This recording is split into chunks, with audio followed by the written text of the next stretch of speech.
So yeah, as it stands right now, like I said, 2 F1 races today. We're going to keep Albon, so just saying that there's not going to be any surprises or anything. We're going to keep him to the end of the season.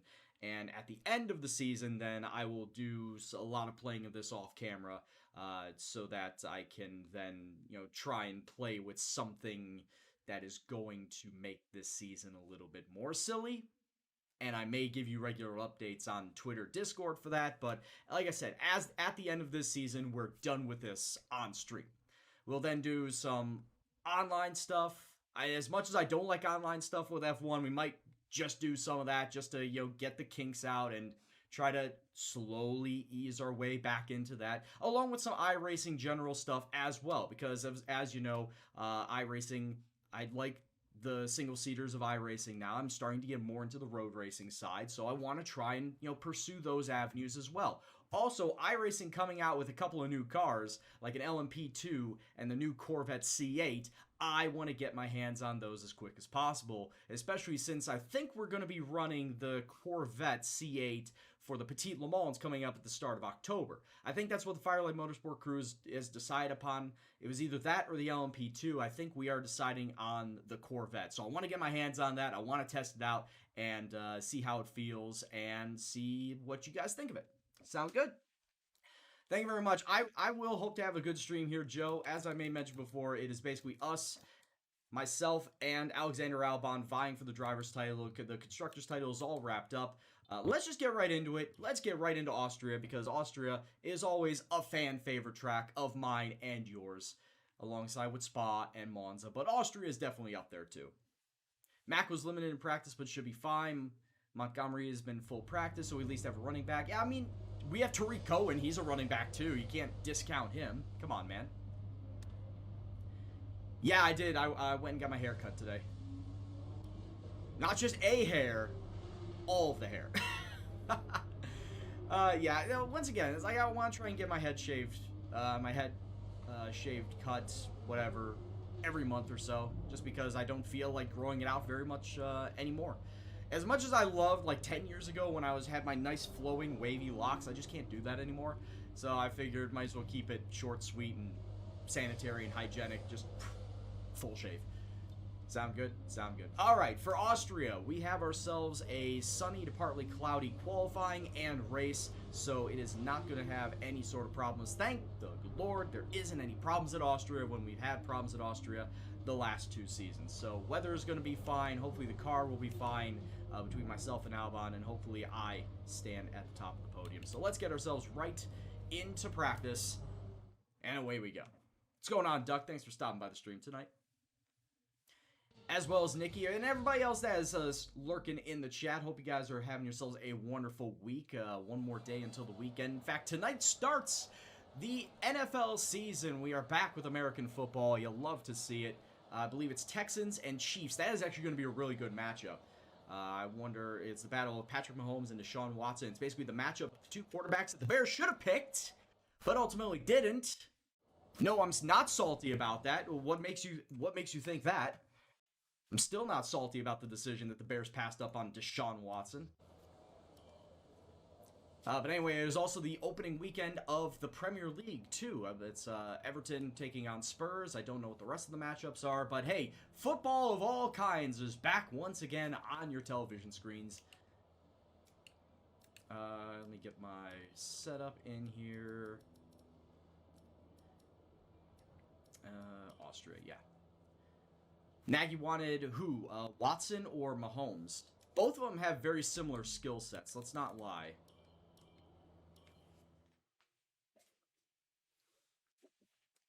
How does the draft work? The draft of what? Oh, why does my camera go back to that set when I don't use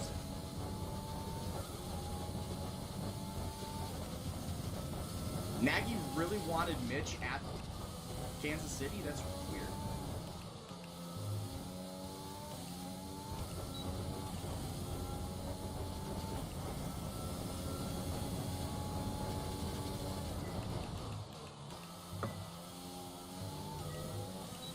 The draft is all based on your performance from last season. It's all instituted in parity.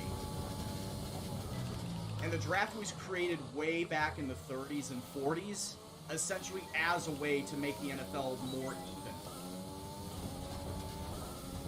To pick the best college players and put them on the worst teams in an effort to make them not as bad going into the next season. And like I said, this was started back in the 30s and 40s. So it's been a long-standing tradition. The draft has been a long-standing tradition in American sports, not just in the NFL.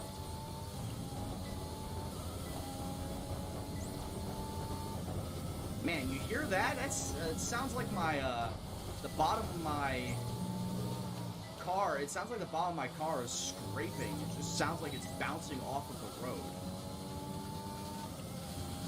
It sounds super weird, and I know I have the car set to the Austrian set, so I don't know why my car, it sounds like it's scraping. It sounds like it's bottoming out.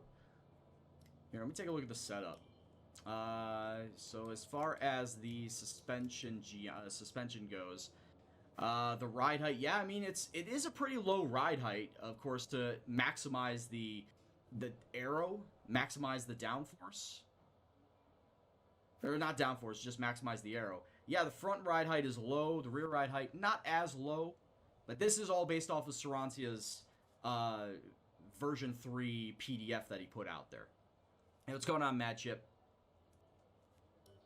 And of course, Duck, it's not just that. Shitty's teams get the best pick, yes, but those teams can also have the ability to trade draft picks of any round for players. Like, they can be used as bargaining chips.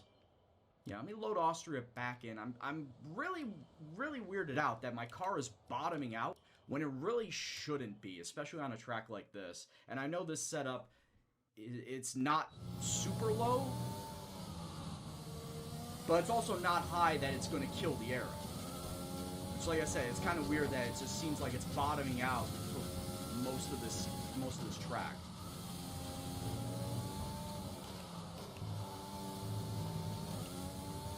Ah, they're invalidating it.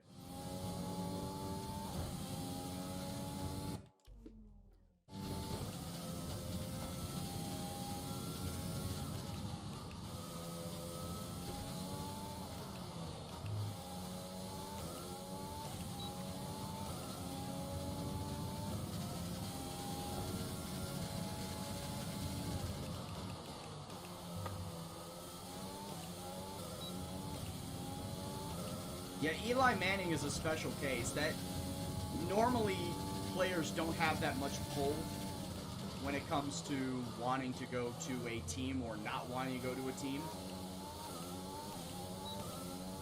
And for those of you who don't know, the whole story of Eli Manning is that he did not want to go to San Diego. San Diego held the first pick in that year's draft. I believe it was the 2004 draft. So ultimately, San Diego did pick him, but then they negotiated a trade with the New York Giants that sent him to the Giants, and ultimately it was Philip Rivers that went to San Diego. San Diego, it was a pick-for-pick swap. So San Diego went and got Philip Rivers, who then traded Philip Rivers immediately to the New York Giants for New York Giants' pick. And then they used the New York Giants pick to get program complete and a job well done as their quarterback for San Diego for all those years, and now Philip Rivers, after 15 years, is now the quarterback for Indianapolis.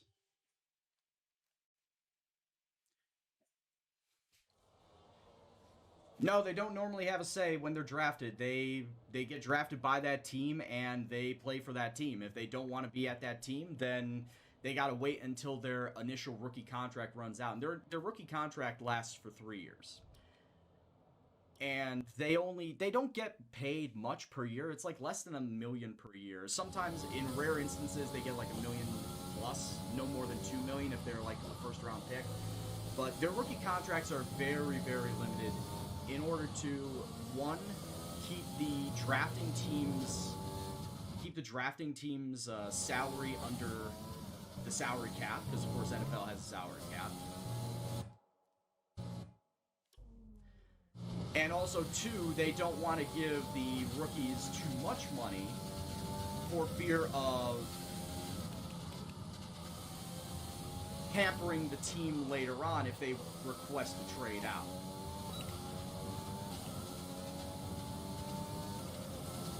Has there been a time where a player refused to play? Actually, at the very start of the drafting. It was very common back in the day, back in the 30s and 40s, that players coming out of college would refuse their initial contract offer by the NFL teams because, well, in some instances, you were better off getting paid a better living wage or a better just wage in general by being a tradesman or just working a normal job instead of playing in the NFL. Obviously, that's not the case now because NFL pays millions upon millions of dollars. But back in the day, you saw that a lot in the 30s, 40s, and 50s where players would refuse contracts from the teams that they'd be drafted with because of the fact that they would not pay them as much as, you know, getting paid a normal job would be. It is very rare nowadays in the NFL where a player would straight up refuse to play. Okay, you get the occasional holdout, but that is for players that have established careers and are just, like I said, the holdout would be for more money if they want a contract extension and whatnot. But new draftees, first year rookie draftees, very rarely hold out anymore.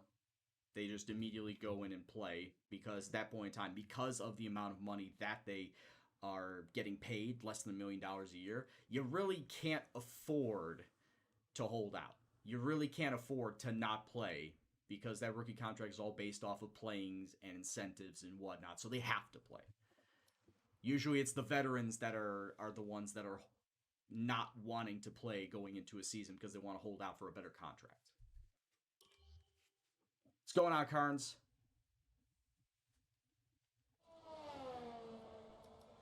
Sorry, you walked into a conversation. We opened this stream up with the NFL talk because the NFL starts today between the Houston Texans and the Kansas City Chiefs.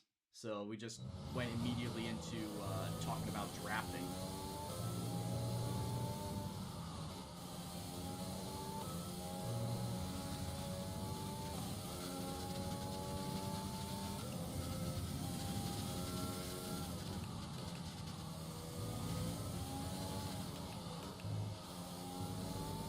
Yeah, but Tykesman, if you become the guy that turns the Browns around, you become legendary. Like, immediately. You become a legend in not just NFL as a whole, but Cleveland lore, to turn the team around. Which is obviously why, like, Baker Mayfield and some other players, I forget who, I think Odell Beckham was there. He moved famously from New York to Cleveland because he wanted to turn Cleveland around. He thought that, you know, Cleveland would be a good team. Because, yeah, Cleveland for the last couple of decades has been historically bad. So what player doesn't want to relish at the chance that they could turn around a historically bad team to become good again, to make the playoffs? If that team wins a Super Bowl, they become automatic legends in the eyes of the Cleveland fans. Carnes is an Eagles fan. I know of one other Eagles fan, and he's a football manager guy. It's Duke. FM Duke. He's a big Philly guy, whether it's the Eagles or whether it's Philadelphia Union. He's a big Philly sports fan. Oh, and also Philly Sports Network. How can I forget about him? Liam. Acquaintance of the show. Not quite a friend of the show yet, but he did shout me out and raid my channel one time during the 24 hours of the mall, so I guess that's another Philly fan that I can think of. I mean, it's in his freaking name for God's sakes. Philly Sports Network.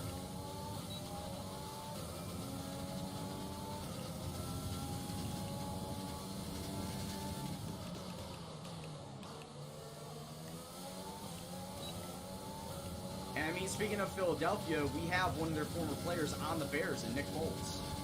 I actually do like Zach Ertz. Zach Ertz is a great all-around guy.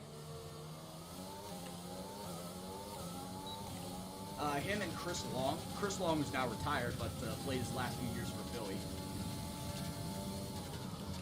Both of them are very, very humble guys. Do a lot for charity.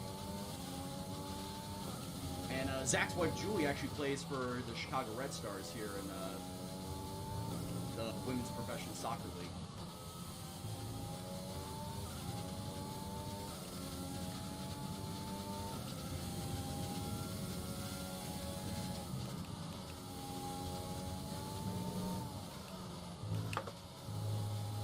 Wow, that was terrible.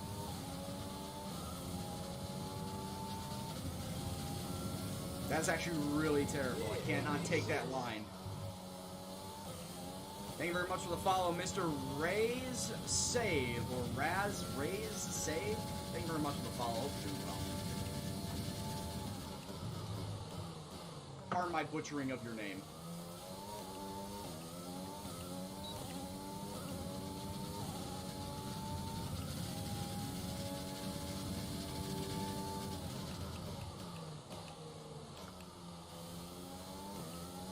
So, once again, like I said, we are doing 2 races tonight because there's no iRacing League, no Oval League that is being postponed until next week, which gives me the chance to actually finish up this career save next Saturday instead of waiting until Monday to get the last races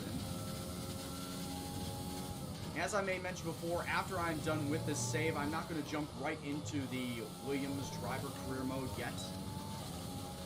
As much as I want to, make Williams not suck and get right into that, I'm going to hold off on that a bit. I'm going to do some online lobbies, whether with friends or just in general, as well as going back and forth between the iRacing system as well, because I need to get some practice, more practice, with the Chevy Corvette CR8 that just came out for Petit Le Mans, as well as run some single-seater series in that. Who knows? Maybe I could go do a league in that somewhere down the line. That's kind of what I'm banking on at one point. It's kind of what I'm banking on because it seems like it's, right now, the most fun for me.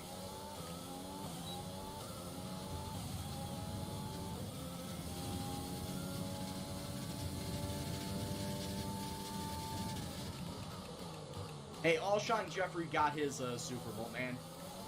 He was talking about getting a Super Bowl. It just turns out it wasn't with the Bears.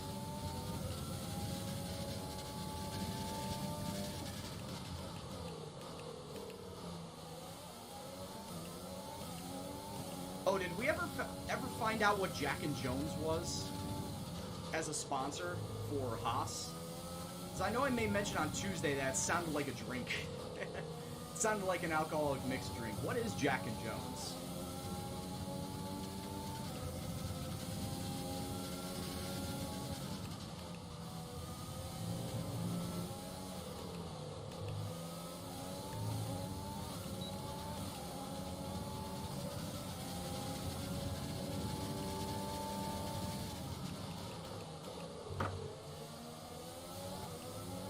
Damn it, I get past Magnussen. Here comes Russell coming out of the pits. Get out of my way.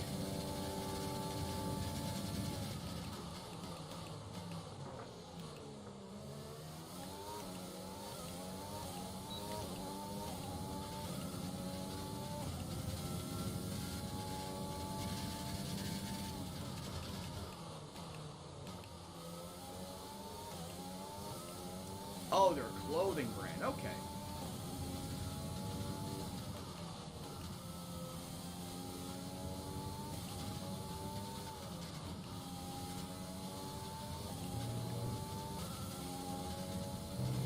Actually, going online racing would be the ultimate test of my driving ability because there is no driving line online.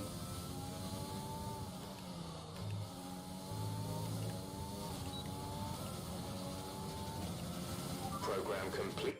All right, we'll move on from that.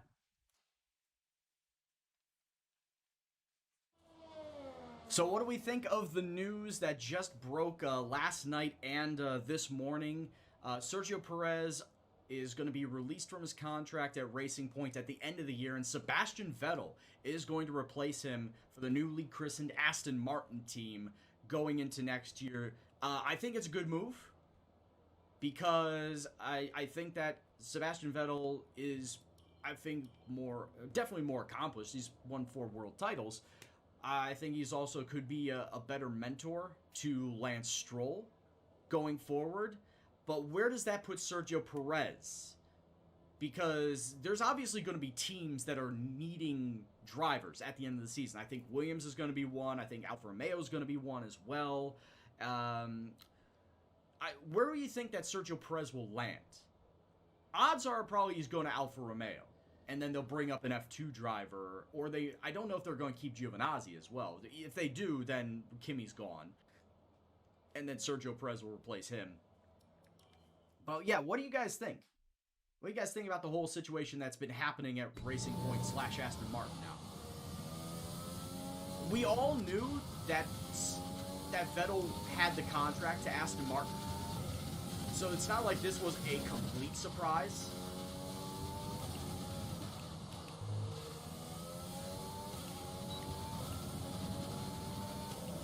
It's definitely not a complete surprise knowing that he had the contract for months. He just did not sign it until this past Tuesday or Wednesday.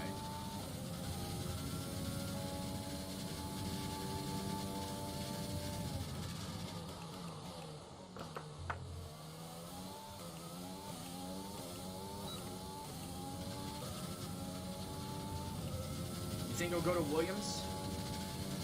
Wouldn't be a bad shout. Go to Williams and he'll be used as the mentor to George Russell. That wouldn't be a bad team. Now, if Williams can actually just develop a decent car, you'd think that Williams would be a very comfortable mid-table team.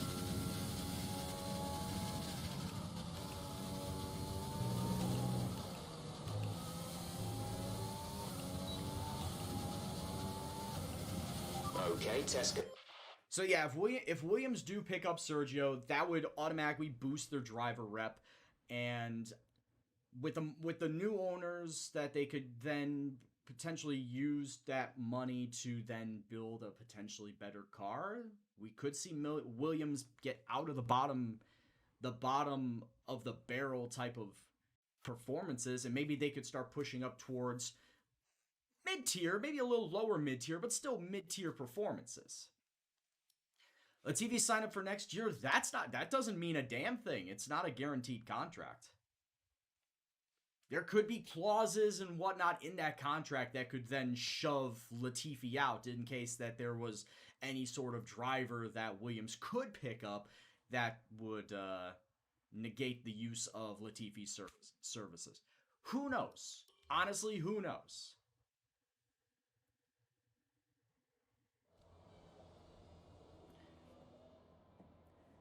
You don't think it'll be a lot better with Seb out there?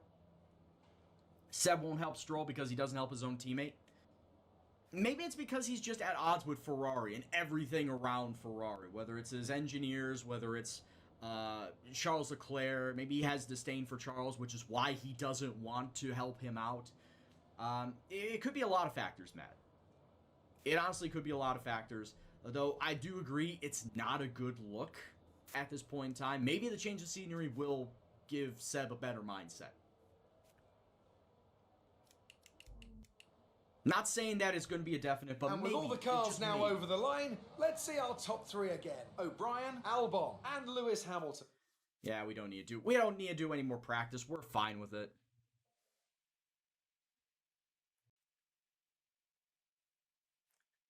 Was Seb really like that all the way back at Red Bull? Do you think that once he started winning world titles, it all went to his head? I wasn't watching at the time, so I don't know. I could not give you that assessment. Alright, let's swap the regular engine back in. Let's get rid of our practice engine. Energy store, yeah, we're going to have to go with that. And, yeah, control electronics. Yeah, we don't need to touch control electronics. That shit's fine. That thing is going to be the least amount of, it always gets the least amount of wear. Alright, so let's finish up with practice.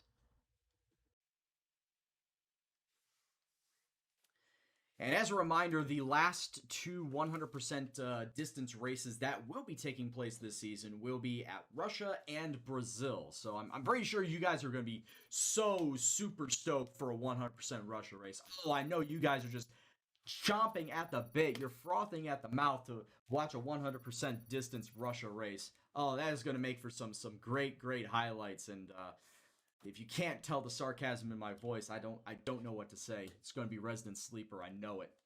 It's going to be Resident Sleeper, and I hope I am the one winning that race. That's all I got. That's all I say, is I hope that I am the one winning that race. Though the Brazil one, the 70 laps around Brazil, that should be fun. The 100% distance Brazil race, as long as they're, knock on wood, no rain, I think we should be fine with that. Alright, weather has not changed, so it is still going to be bright and sunny throughout qualifying and the race. And on a track like this, super fast, super quick, gotta have the engine for it. Basically, if you're not Ferrari, you're fine. I'm just slagging off Ferrari now. I mean, in reality, Ferrari just aren't that good. Speaking of Ferrari, who is hyped for the Mugello Grand Prix coming up this weekend? And did you take a look at the new livery that Ferrari have dished out for their 1,000th career Grand Prix? It very much is a throwback to their 1950s paint scheme, which I think is the reason why they did it. It's a darker red, like kind of a burgundy color, and the number font that is on the car, it is reminiscent of the old 1950s style numbers that were on all the cars around the F1 cars that were entered in. So I think it looks pretty sick as a livery, but as far as will the car actually perform well on the track, I don't think so. And it's also Ferrari's test track too, which is going to double suck for them. It's got to double suck for them because, yeah, it's their own test track, so Seb and Charles should know how to drive that track. But when you're not in a car that is going to be competitive, it really is going to make for some bad racing.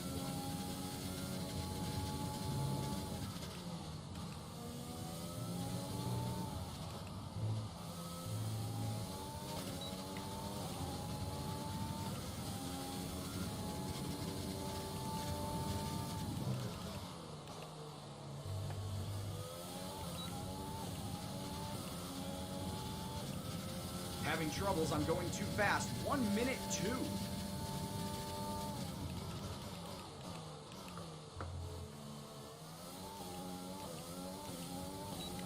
Seeing lap times of sub 1 minute 3 seconds.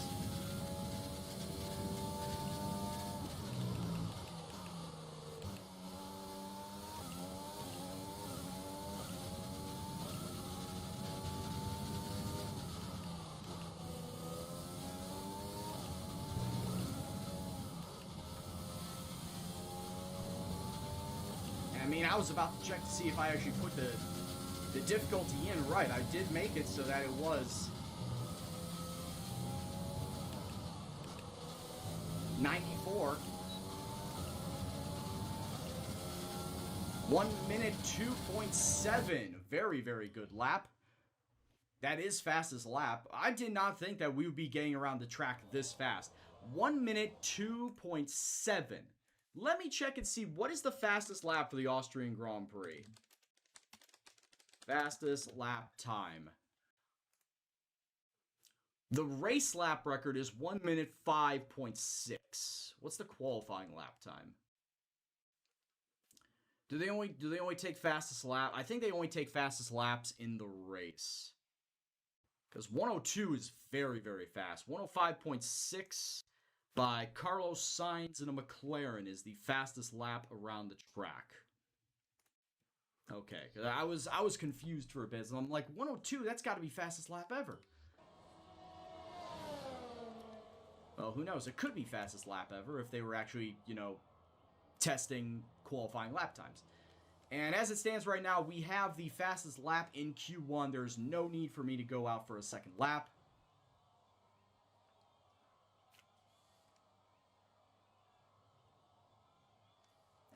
Seb was a good driver when he had the car. Last year showed he wasn't all that, and Ferrari even saw it. Seb wanted to be the Schumacher of Ferrari, and he only wanted to leave because they wouldn't put him as #1 driver. Yeah, I can see that. In fact, the reason why he wanted to go to another team in the first place was he wanted to be the #1 driver, which was why, like we were talking about early back in April, May, when all this shit was going down. It's like, is he going to go to Mercedes, and is he going to team up with Hamilton? Like, no, Seb wouldn't do that because Seb would absolutely be the #2 driver there. And Seb is not somebody that wants to be a #2 driver wherever he goes. He is going to be the #1 driver whichever team he was going to choose at that point in time. Once again, we didn't know. We didn't know if he would have gone... He wasn't going to go Red Bull because Max is clearly the #1 there. At the time, we didn't know about the Renault situation, so didn't know if Fernando Alonso or Hulkenberg was coming back, so he could have been the #1 there. We were also talking about Toro Rosso. Is that, yeah, he would have been back in the Red Bull system, but instead heading up Toro Rosso instead. I don't think that the Racing Point one came into mind until like June time. Which at that point in time, we're like, okay, who leaves at that point in time? Would Sergio Perez leave, which would make the most sense? Or would Lawrence Stroll jettison his own son from his own team, which is very unlikely, but it wasn't out of the realm of possibility, to bring in somebody such as Sebastian Vettel to bring into the team? It was weird times back in May and June. It really was. Alright, so taking a look at the bottom 6, it's both Alphas not making it, both Haas's not making it, Correa from Renault, and Latifi from Williams. Man, Latifi just gets the absolute shaft in this game. He is just the slowest driver, and he has been the slowest driver for the entirety of this career mode. I think that when I do my Try Not to Suck challenge with Williams, Latifi's going. He's jettisoned. It's going to be myself and George Russell, like, without a doubt. Without a doubt, it's going to be myself and George Russell at Williams.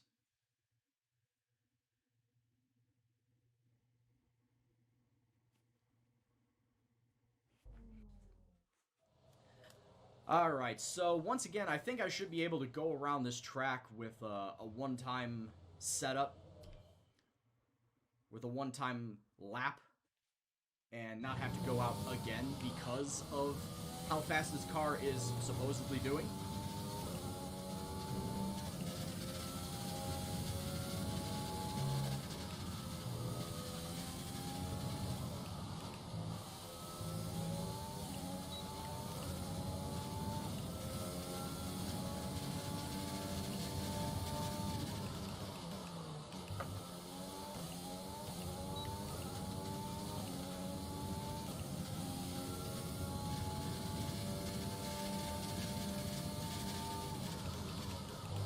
Oh, coming in way too hot.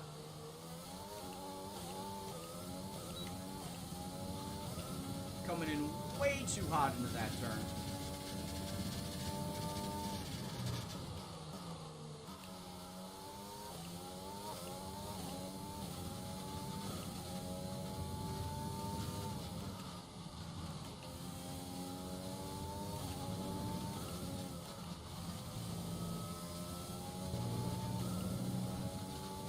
Riding those curves.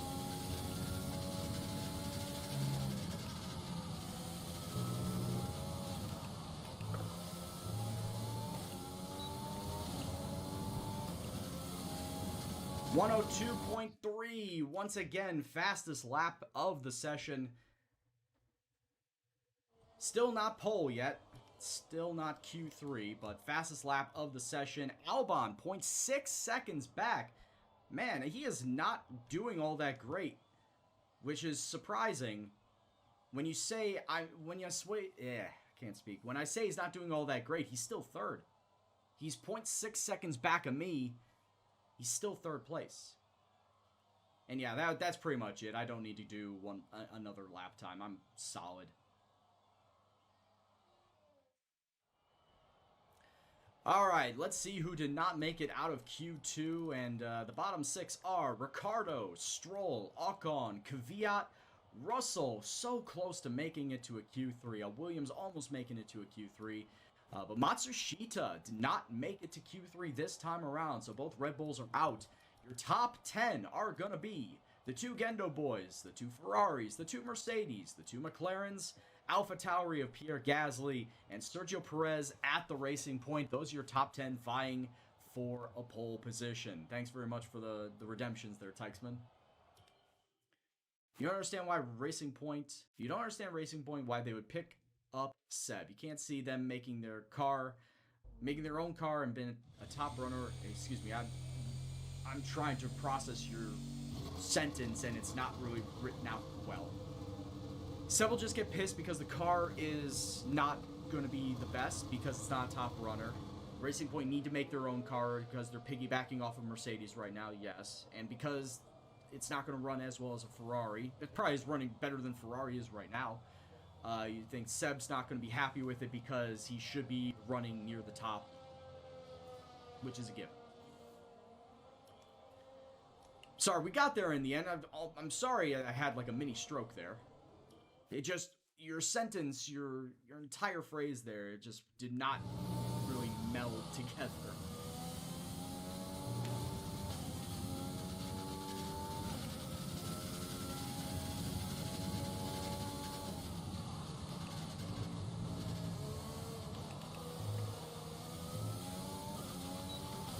Alright, I have no idea what was happening there with the run-up, but we're good now.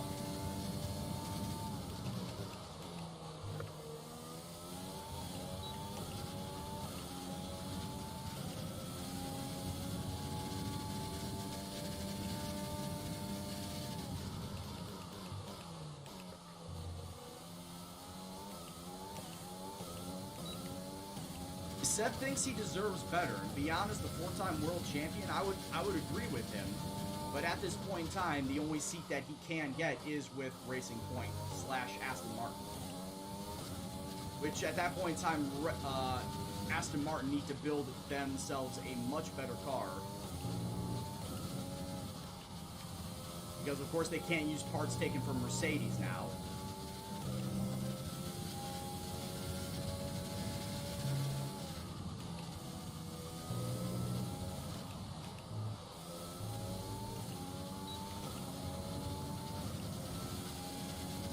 Alright, fastest lap once again, 1:02.37.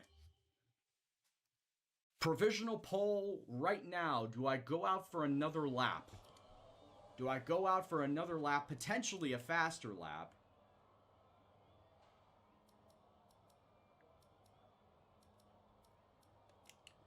Where are we looking at right now? Oh, I'm no longer pole, so yeah, I would have to go out again. If you want to know specific information or make certain changes to the car during a pit stop, you can tell me what you want over the radio. Press and hold the radio button to activate the system, and you can either speak oh, that's a given, Merman. or select it manually from the radio screen that will appear on the multifunction display.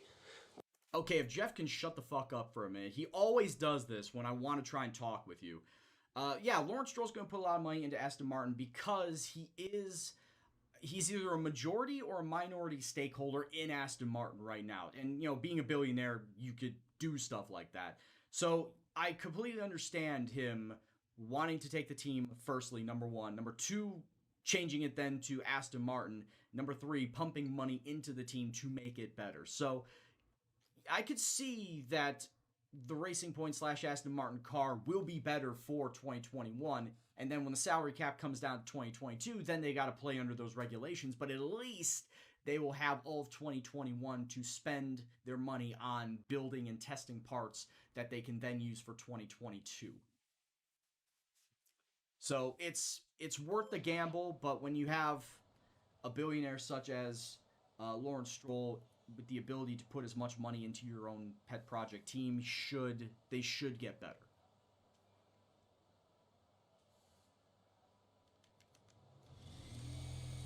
All right, one final qualifying lap here. I'm currently sitting P2.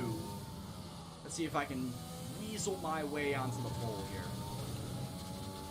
So I need to be at least 1,500s faster.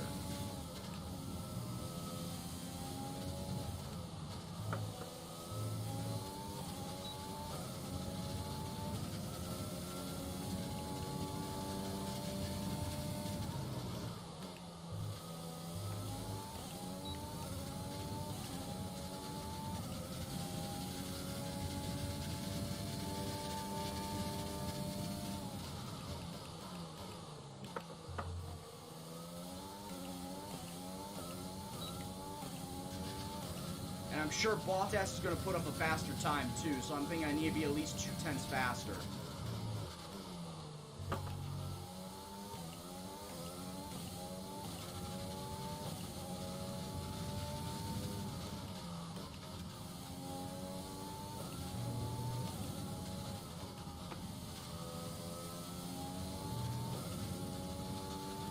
And it is going to be real close.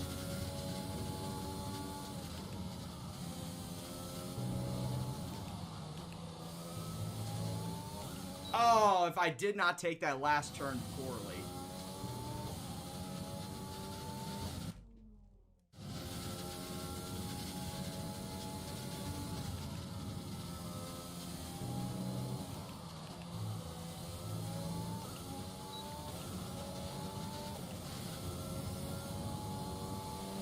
Fantastic. You've got pole. It's like, oh, if I didn't take that last turn poorly. Oh, shucks. But we got pole position And with here qualifying at complete, good let's old review Austria. our top 3 today. O'Brien, Albon, and Valtteri Bottas. With qualifying complete, all that remains is the main event. We'll be live and uninterrupted for the Grand Prix tomorrow. All right, we're starting 1 and 2. So it wasn't quite sub 102, but, you know, it was close. And yes, AEW has Miro, a.k.a. Rusev, and he's being used as the best man to Kip Sabian and Penelope Ford's weddings. And it's like, oh, it's a wrestling wedding. You know something bad's going to happen. So I'm interested in seeing what exactly is going to go on with said wedding. But, of course, AEW picking up the former Rusev is a real good get. You gotta figure that he himself is going to be used pretty heavily around the upper mid card. Whether or not he gets a title shot, whether it's TNT or the world title shot soon, remains to be seen. But he's a very good acquisition by AEW. What happened with them saying that they weren't going to sign ex-WWE stars? Yeah, you know what? That is kind of what their original mantra was. They're starting to go back on that, aren't they? They really are starting to go back on that. I mean, like I said, don't get me wrong. I love that Rusev is going to get a chance outside of WWE. But yeah, that does go against what AEW originally said that they weren't going to try to do. What Cody said they weren't going to try and do.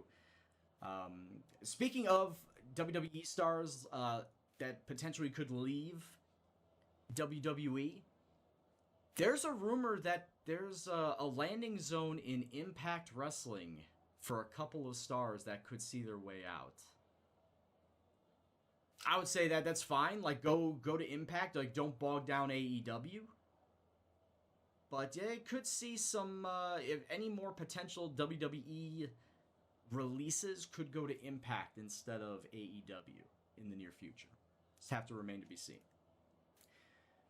So, as far as the Austrian Grand Prix goes, the default, as you can see, is soft to hard. I obviously don't want to do that because I would love to carry speed around this entire track. So we will go soft to medium, 15 laps on said soft tires, and the rest of the way on the mediums.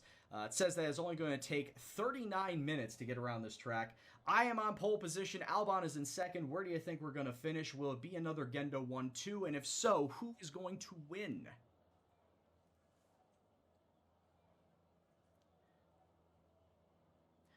Teichman says, aren't all their champions ex-WWE?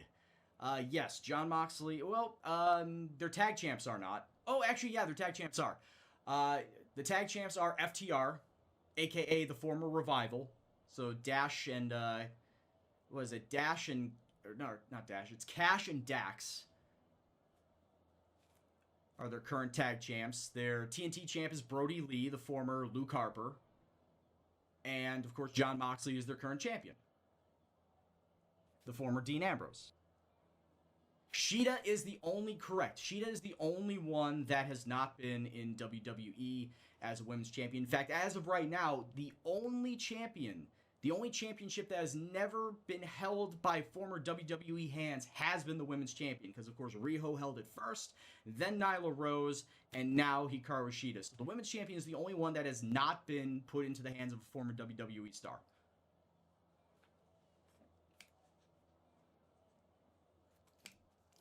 Hey, what's going on, Spade? We got ourselves on pole position with Alexander Albon lining up right next to me on the top row. We are just about to get into this. We should be winning this race. Like, no doubt about it. Like, straight up, we should be winning this race. Yeah, little demon. We were talking about that earlier, that he's going to be going to Aston Martin at the expense of Sergio Perez. Now, the big question is, for you, the chat, where do you think Sergio Perez is going to go? Like, there could be an opening for him at Williams. There could be an opening for him at Alfa Romeo. Where do you think Sergio Perez is going to go?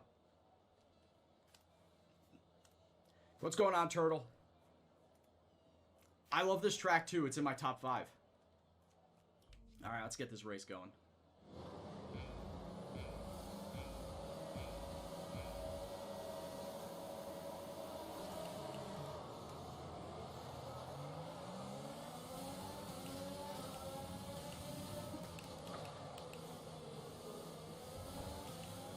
Not a bad start, actually. If anybody got a bad start, it was Albon.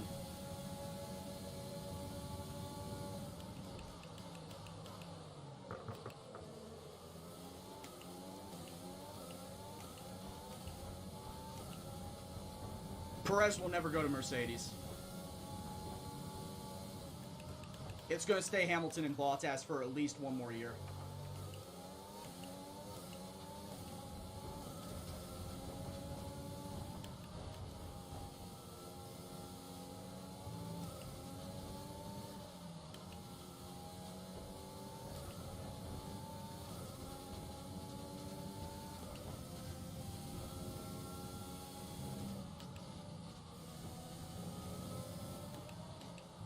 Oh, wow. I have no idea why I did what I did there.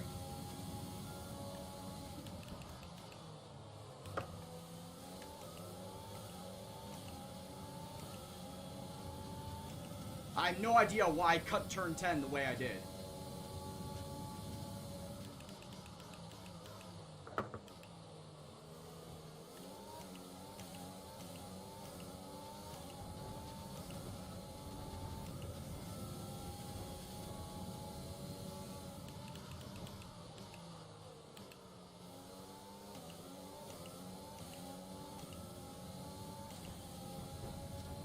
Did I enjoy Monza? I slept through it. I was not feeling good this weekend. So I opted to sleep in, and yeah, apparently I missed a damn good Monza race.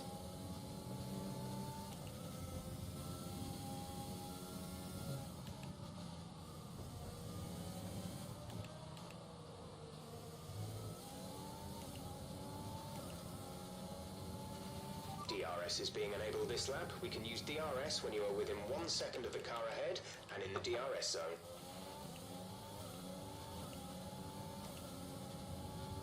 Yeah, I know. People were telling me on Discord that I missed a hell of a race.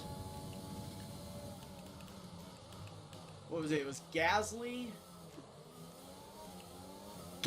Norris, and Stroll was your top 10 or top 3?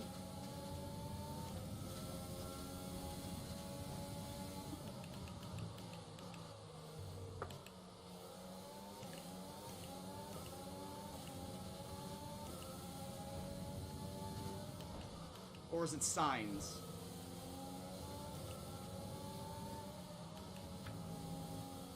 It was Signs, okay. Sorry, I saw orange on the podium and I got giddy.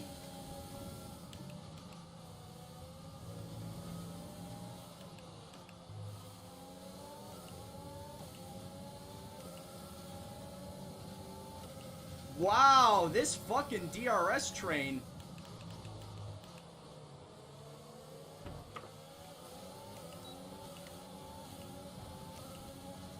As I smack into my own teammate of Albon. To leave room for other cars. We can't take too many penalties.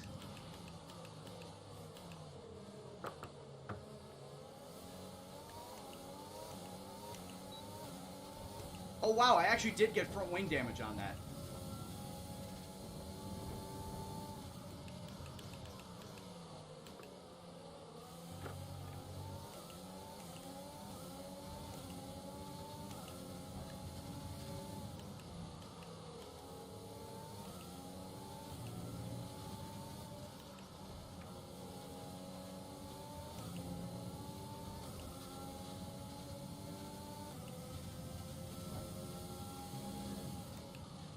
Little Demon, did you not see the news today? Sergio Perez is getting canned for Sebastian Vettel. Lance Stroll is staying.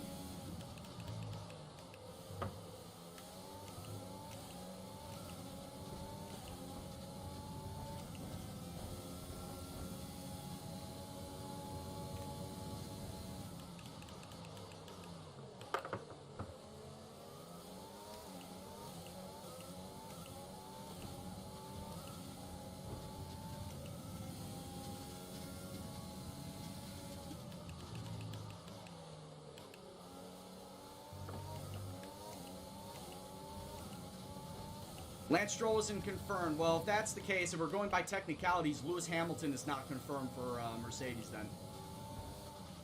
We know he's going to go back there, yes, but he's not confirmed to sign a new contract. I kind of feel that's the same way with Lance Stroll. We know he's going to go back.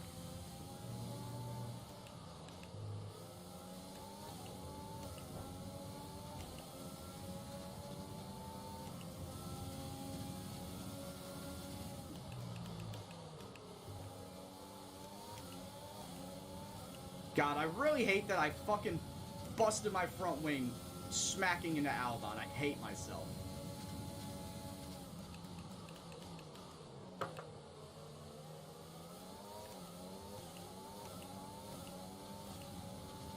And that's the thing, I need to take that front wing.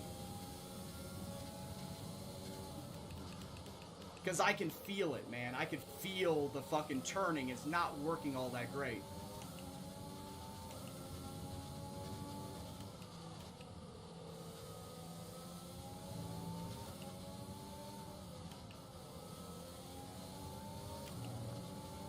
Yeah, the turning to the left just ain't all that great.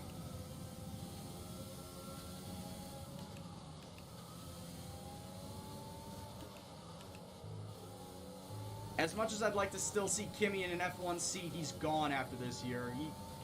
He's gone and there ain't nothing we can do about it.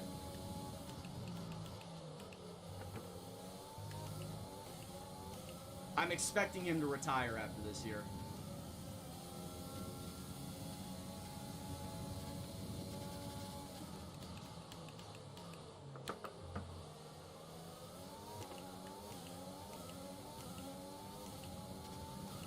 Bottas has passed Albon.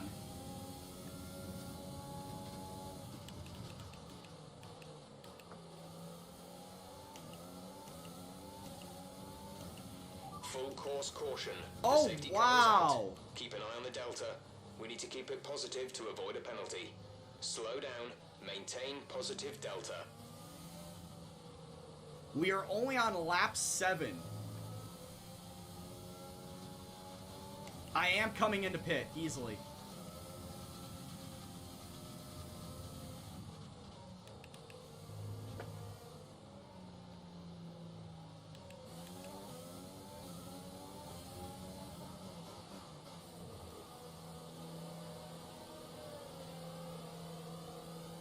I am coming into pit because I need to fix my wing. Yes, I would absolutely come in for Kimi Räikkönen if he does retire. Alright, release, go. Release, release. Okay, stay clear of the white line on the exit. We'll receive a penalty for dangerous driving if you cross over into the track. Alright, I come out in 14th place.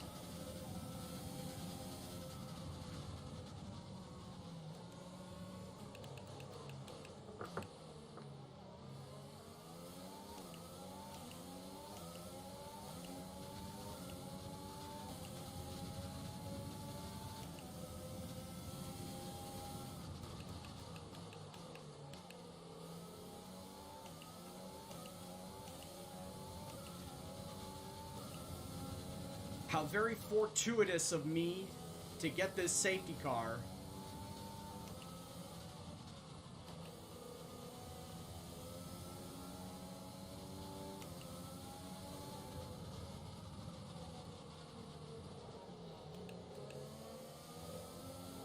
I got very lucky with this safety car.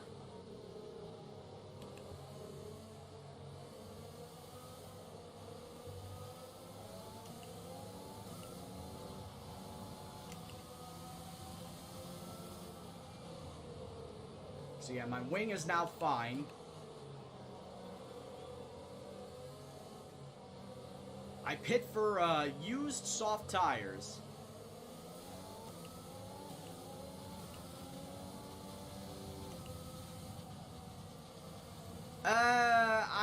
I honestly shouldn't have, Merman. We have what, 20... When we go to green, we'll have like 26 laps to go. I am very, very certain that hards, while they may last 26 laps, they are going to be absolutely shit by the end of it. And I don't want to sacrifice speed.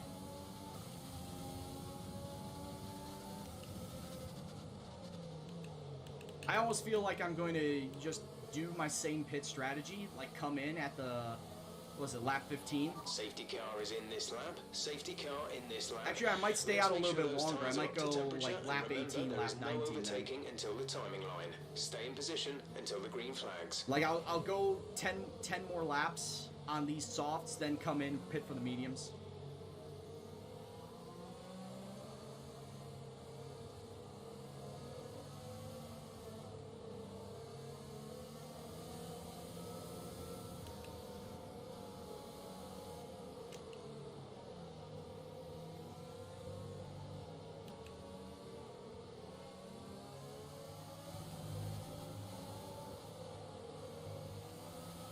Okay, the incident has been cleared.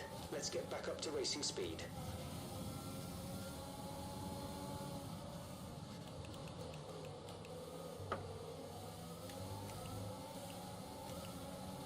And I know I also probably should have warmed up my tires.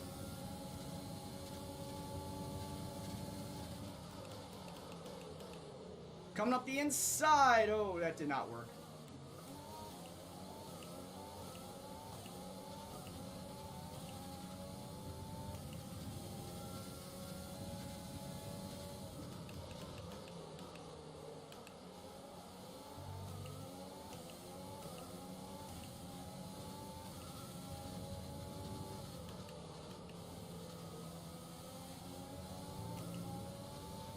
Fuel is looking really good. You're managing it well.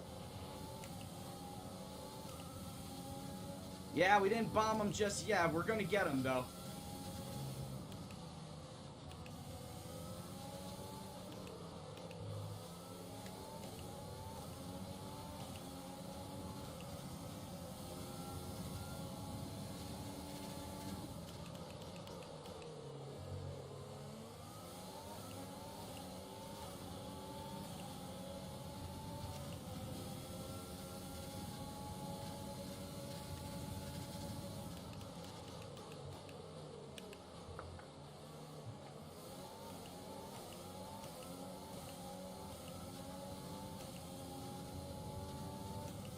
I'm lucky that you're not my engineer.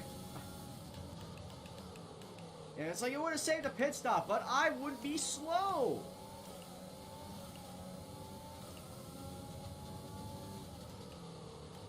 You know, bow to Ricky Bobby. I want to go fast.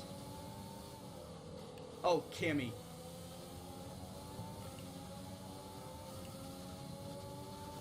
Kimmy, you are killing me, Smalls.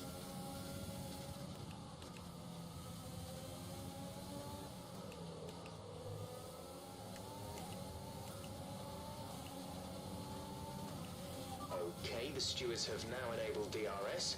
DRS is now online.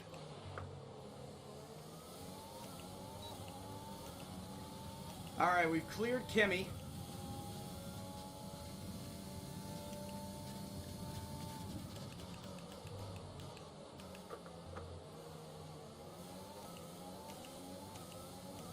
We've got a new red target. Verstappen.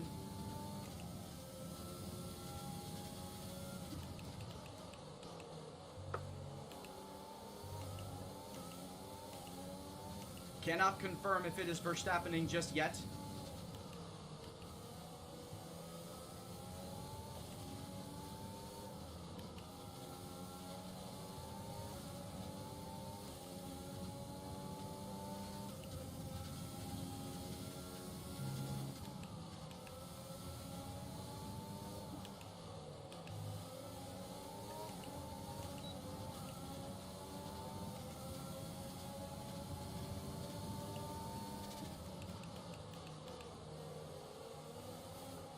Oh, shit! Well, that's flashback number 1.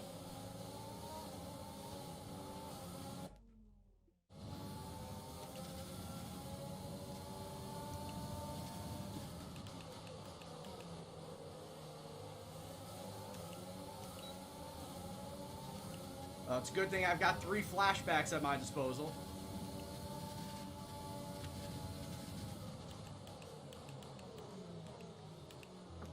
Alright, I'll follow Verstappen, sure. I followed Verstappen with the bomb.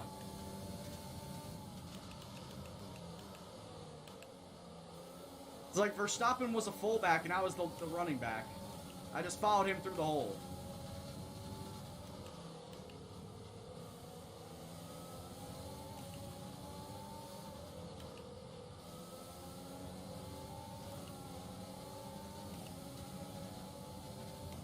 Albon is in the pits. Alexander is in the pits. Alexander in the pits.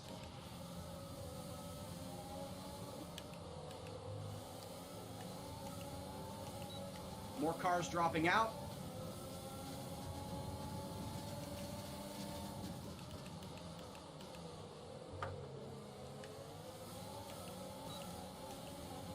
Oh, eat shit for stopping.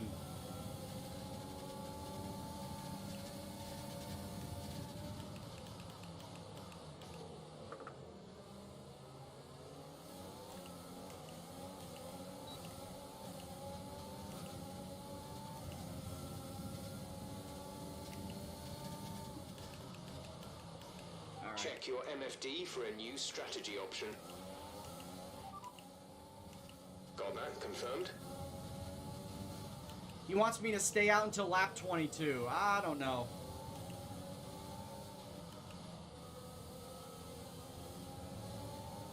It may work, but I don't want to risk it.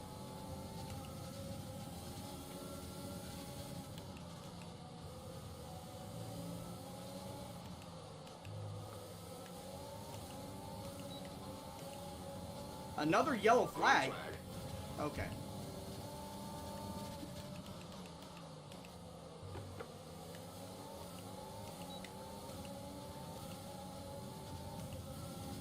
Also, as a reminder, I am 1 warning away. I am 1 warning away. Oh, God. Come on, man! I felt like I was braking enough. My wing is fine. But as I was about to say, I'm 1 warning away from a 3-second time penalty.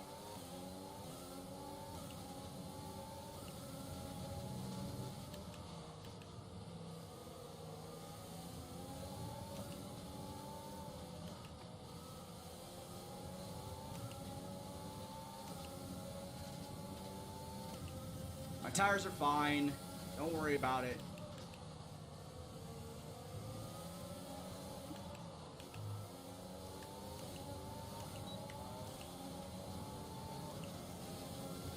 My tires are fine. What are you worried about?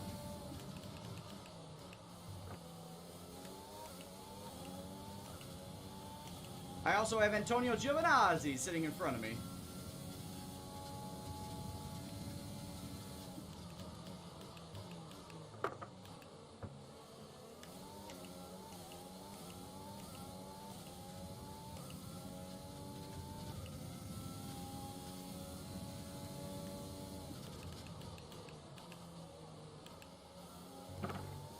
I have no idea what everybody that pit came in for. I would assume another set of softs. So they're gonna have to pit 1 more time for mediums, like for me, like what I'm doing.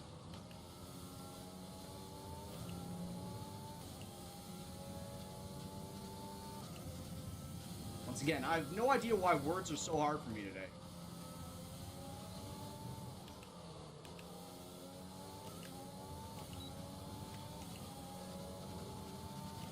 Press start and go to race director. Yeah, I could.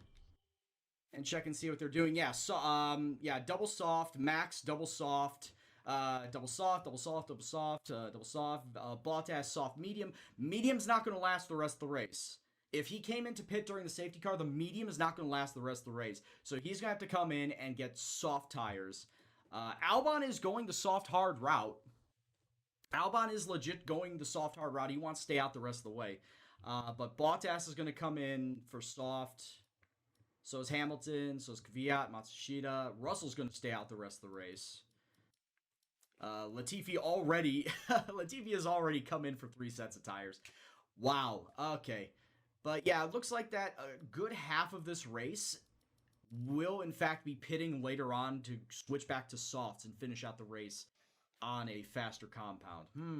See, that's what I was thinking about, coming in and switching to the mediums and then finishing the race on the softer compound. But I decided against it and decided to go soft, medium instead. As you can see here, myself, Max, Charles, Perez, Norris, and Ricciardo all have done. Giovinazzi is just pitting now. Ocon, I think, is just going to pit now as well, as you can see. So yeah, lots of different strategies. Double soft is not going to go until the end of the race. That is for damn sure. Double soft is not going to the end of the race. I need to find a way to get the most out of the soft that I have before switching to the medium so that the mediums don't degrade enough by the time that everybody behind me switches back to soft tires. No, I was going to say or I do another soft, but I can't. I got to go mediums. Damn those pesky rules of me having to have 2 sets of tire compound. Oh, those pesky-ass rules. All right. Let's get back to it.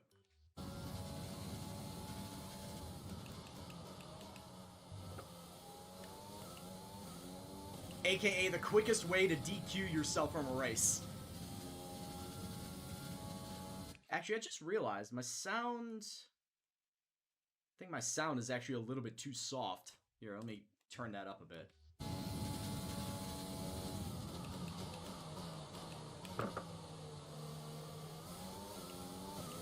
It's like I noticed that throughout the entirety of the race, is like my sound was looking a bit too soft.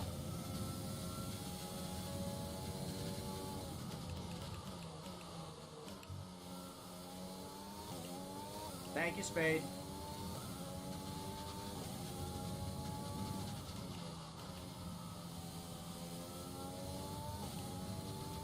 So my original pit strategy after the safety car was pit on lap 20. Jeff wanted me to pit on lap 22. I say we split the difference and go lap 21.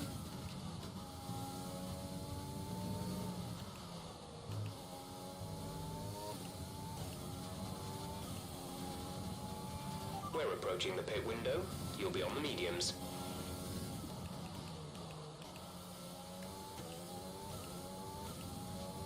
Yeah, I say we split the difference. We might actually last until 22, now that I think about it. Looking at my tire wear.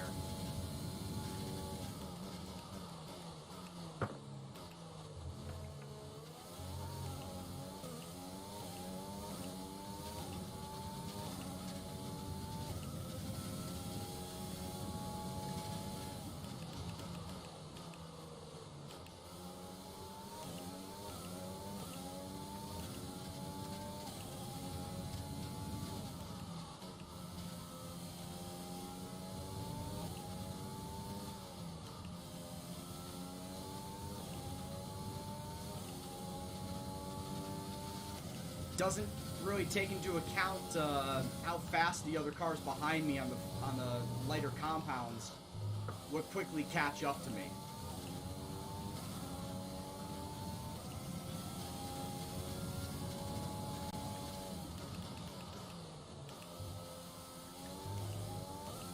All right, Verstappen is in the pits. Time to start fast lapping.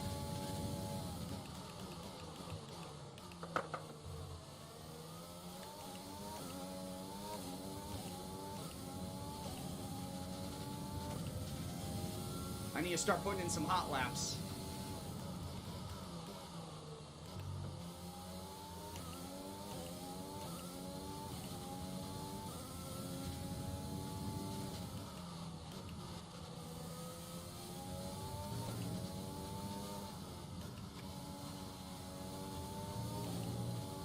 I also cannot overdrive the car. Hey, what's going on, Max?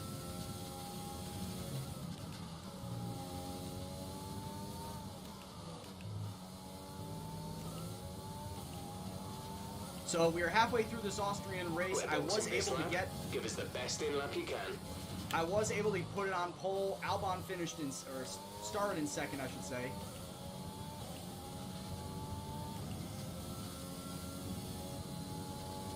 We also did have a safety car come in. So we are all on second sets of tires right now. Oh, I hope everything is okay, Max.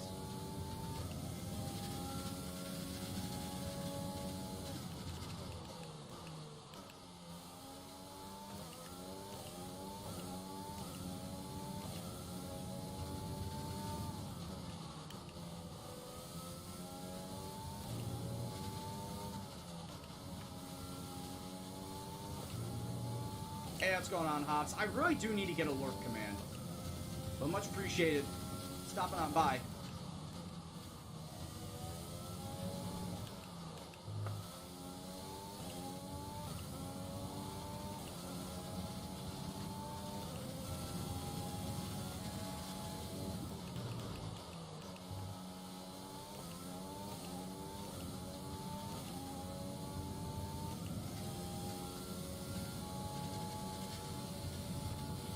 We pretty much burned off our excess fuel. We'll be back on target soon. Don't wait too long to turn the engine down.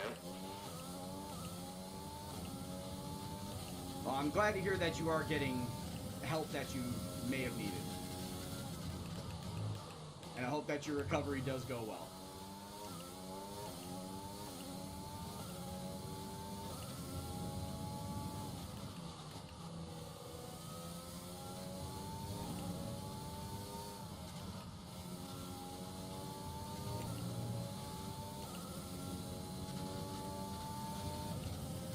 Alright, I'm gonna go one more lap. The original strategy that Jeff wanted me to do. Lap 22.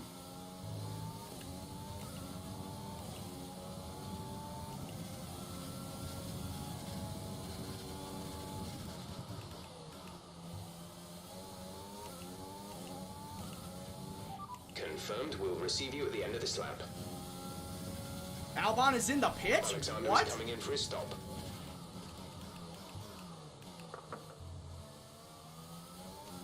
Albon's probably switching to medium tires.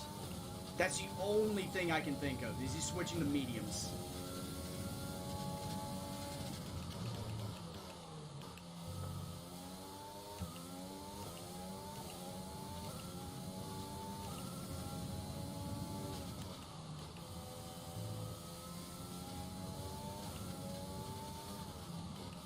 He probably realized the hards were too slow for him.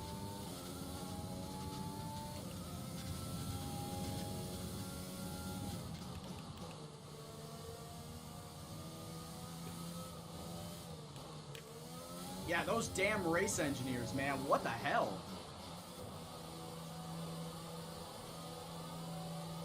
Alright, before I go any further... on. Yeah, we did want to do that, just to make sure. But race director, I want to see all the guys behind me.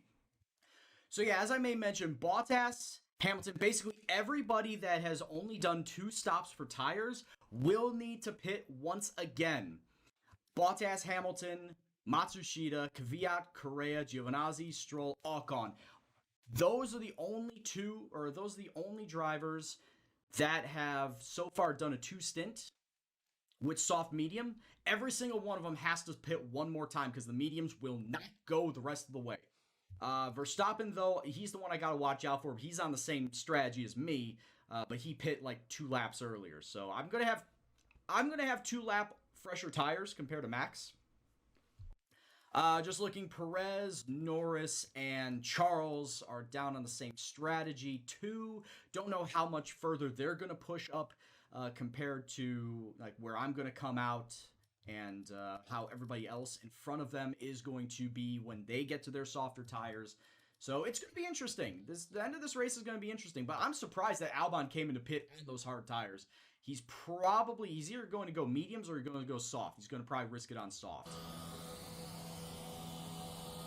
Alright, I do recall people wanting to see this view when we're in the pits. So, here we go. Exit now. Alright. Coming out Pit pits. strategy complete. See these tyres through to the end now.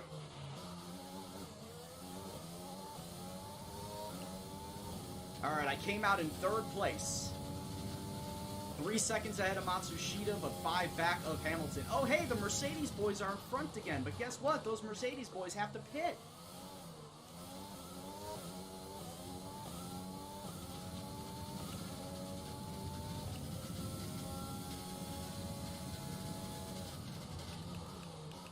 In fact, I should start saving some fuel for the stretch run of this race.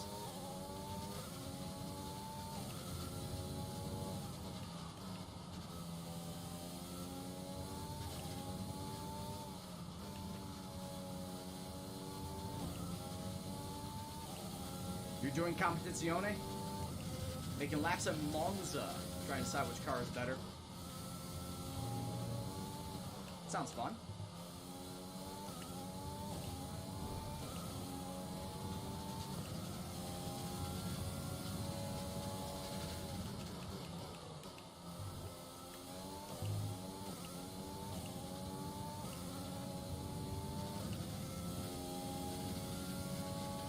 Let me guess, he's faster, and you're seeing it on the map then, Merman.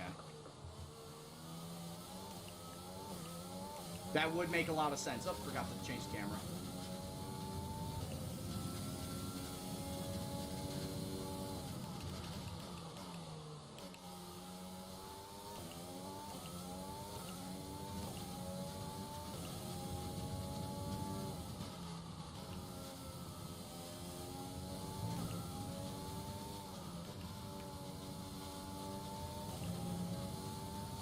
What, my cars or the Assetto Corsa cars? Are you running the V10s?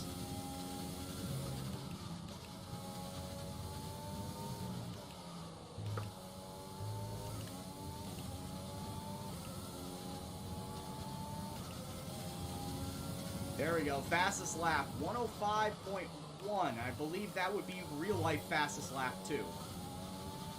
105.15. I think as we looked up, the real life fastest lap in race is 105.6.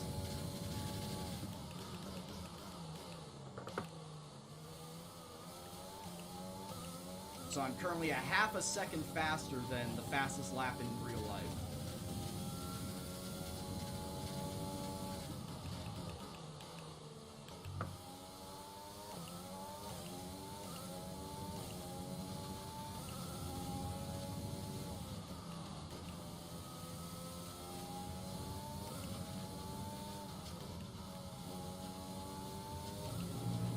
We've been awarded a time penalty. It will go against our finishing time at the end of the race. We'll keep it. We'll keep it just so I can keep flashbacks. Just so I can keep my 2 flashbacks. Thank you very much for the follow. I'll get you in just a second. Mr. Gafunk. Hope you're doing well, bud. Hope you enjoy the stream.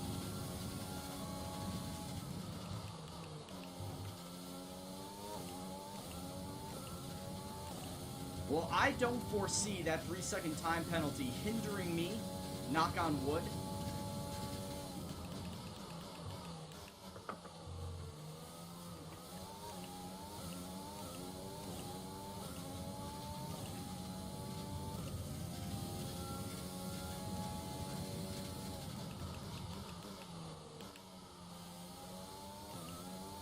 But I mean, as we saw in the France race, it did ultimately cost me from getting second.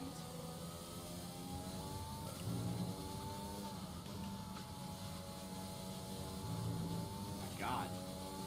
Come on, Brian, you can drive better than that.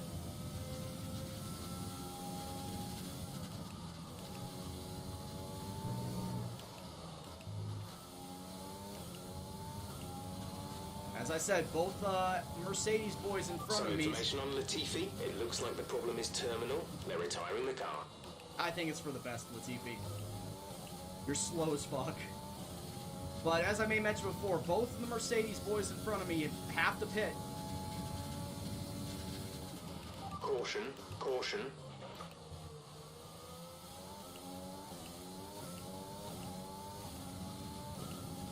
Those medium tires are not going to last after they clear. switched them out at lap 9.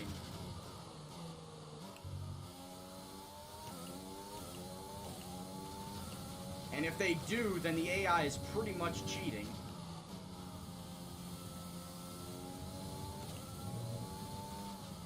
because I believe at that point in time the medium tires will be like damn near 75-80% used, if not more.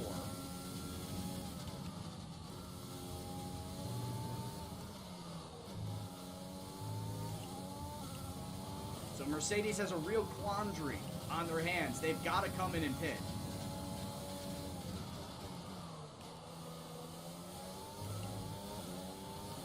Alright, Nick DeVries, you are going to have to get the hell out of my way. Back marker Nick DeVries.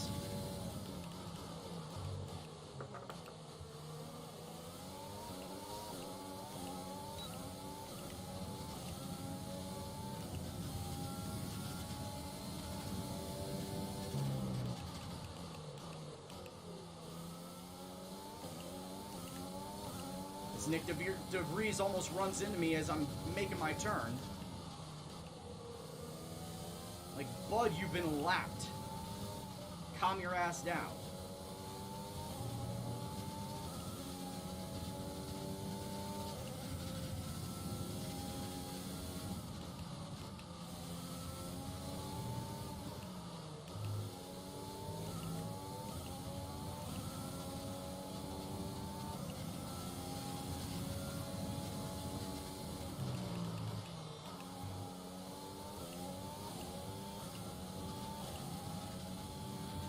Come back here, Merc boys. What is wrong with this? Yeah, that makes sense. Cookie Air, thank you very much for the follow. Hope you're doing well. Hope you enjoyed the stream.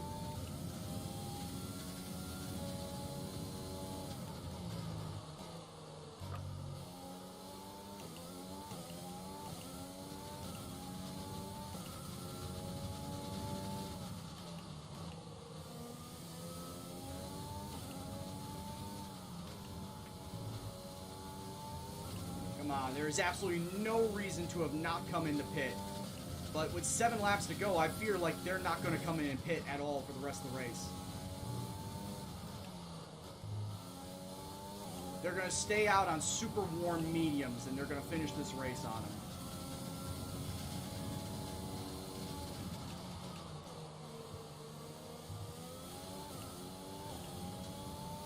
Yeah, Vigilantis, that makes no sense. They both came into pit under the safety car, which was on lap 9. There's no way that medium should last 27 laps.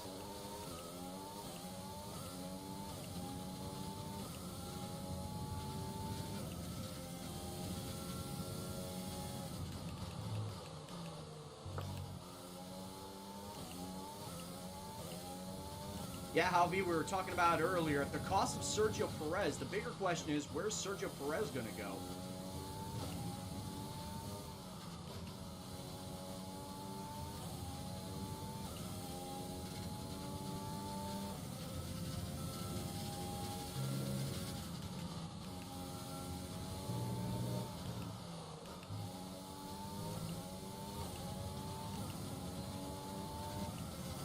Six laps to go.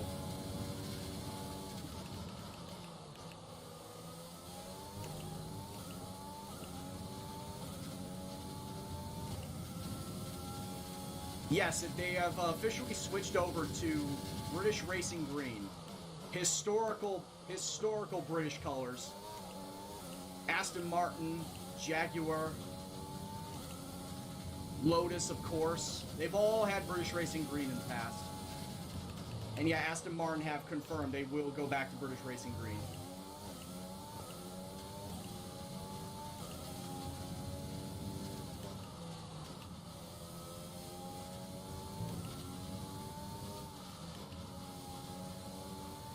So just think back to what the old Lotus colors were. That's what Aston Martin's going. We have 5 laps of fuel remaining.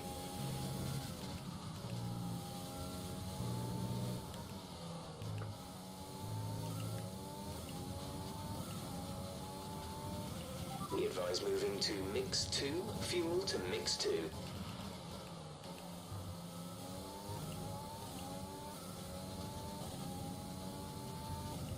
I've got 5 laps to do it, Vigilantis.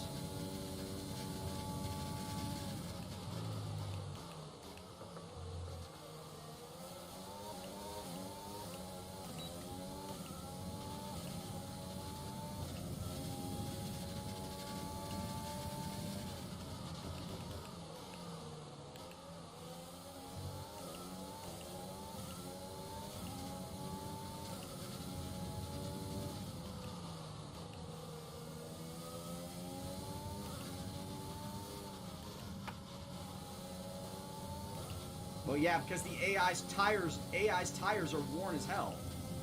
That's why.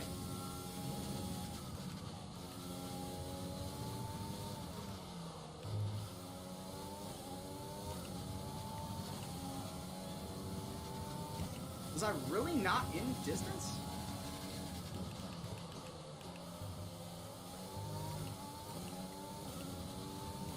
I do have a 3-second penalty, yeah. So I guess at best I'm going to be in third.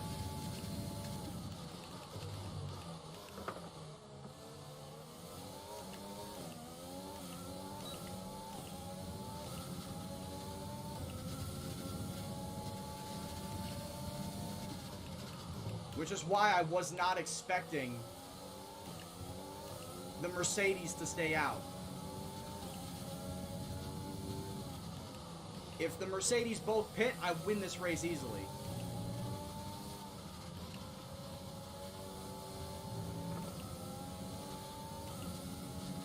Yeah, that's the thing. Mercedes both pit, I win this race easily.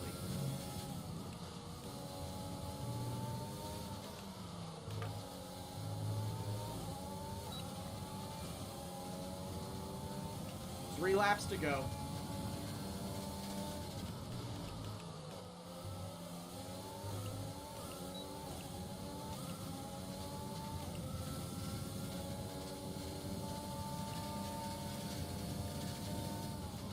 Hi, Hamilton. Bye, Hamilton. Hi again, Hamilton. Hi again, Hamilton.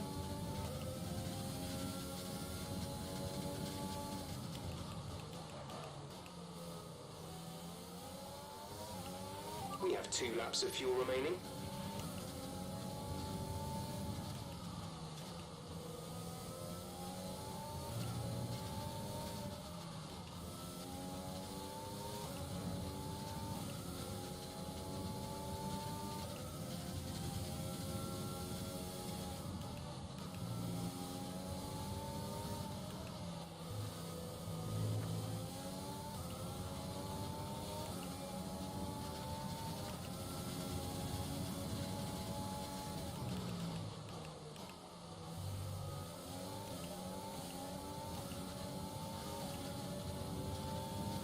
So yeah, it looks like no matter what I do, I'm finishing in third place.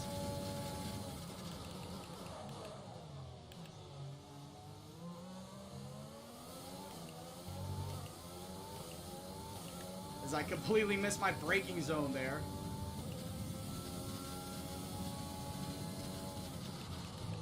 Yeah, it was, Halby. This will be my third place in a row, though.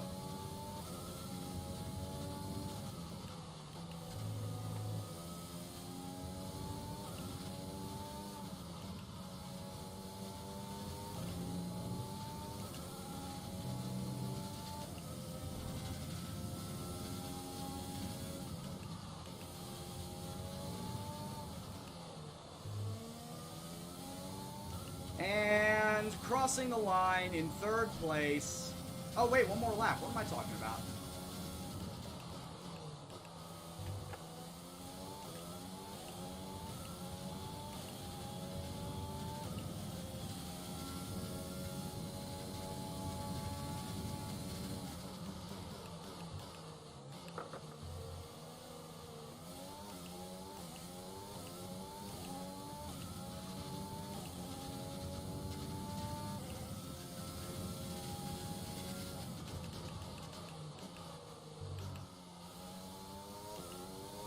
Give Albon a pay cut.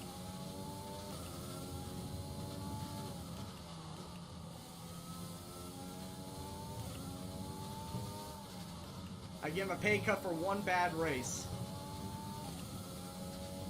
You're an elite driver. You only have one bad race. That was the one you finished in 19th in China. You don't get any more after that.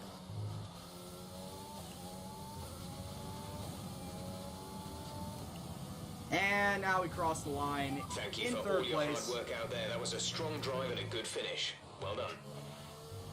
Oh my god. Hey, another American got driver of the day. How about that? That's it then for another spectacular Mercedes Grand Prix here at 1-2 Austria. on the podium. And a truly magnificent drive to hang on and take the win. And I can see the drivers starting to approach the podium for the victory Oh, it's celebration. Bottas that won it. A real I thought team Hamilton victory won it. today. Everybody played their part. Congratulations then to Mercedes, your race winners today. Kind of surprised by that.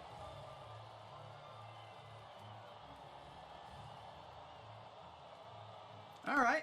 Well, like I said, at least I made it on the podium. Of the World Championship, Oh. here's how things Albon look in the finished in drivers' ninth. table. It wasn't the best weekend for our championship leader, and their advantage at the top has been reduced. Now, let's discuss, Ants. Who would you say is a contender for driver of the day?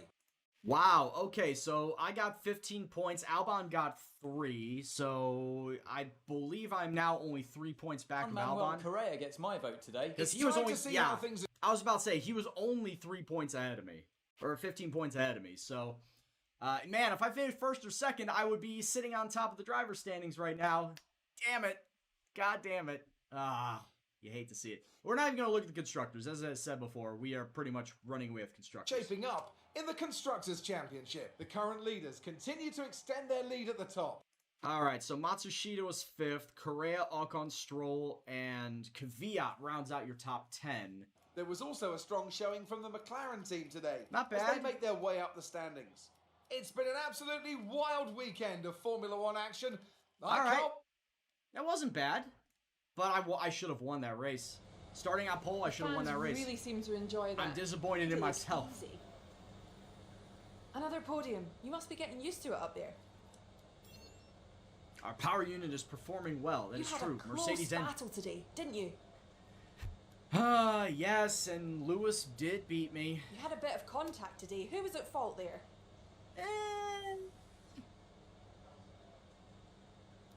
They need to look where they're going and stay out of my way.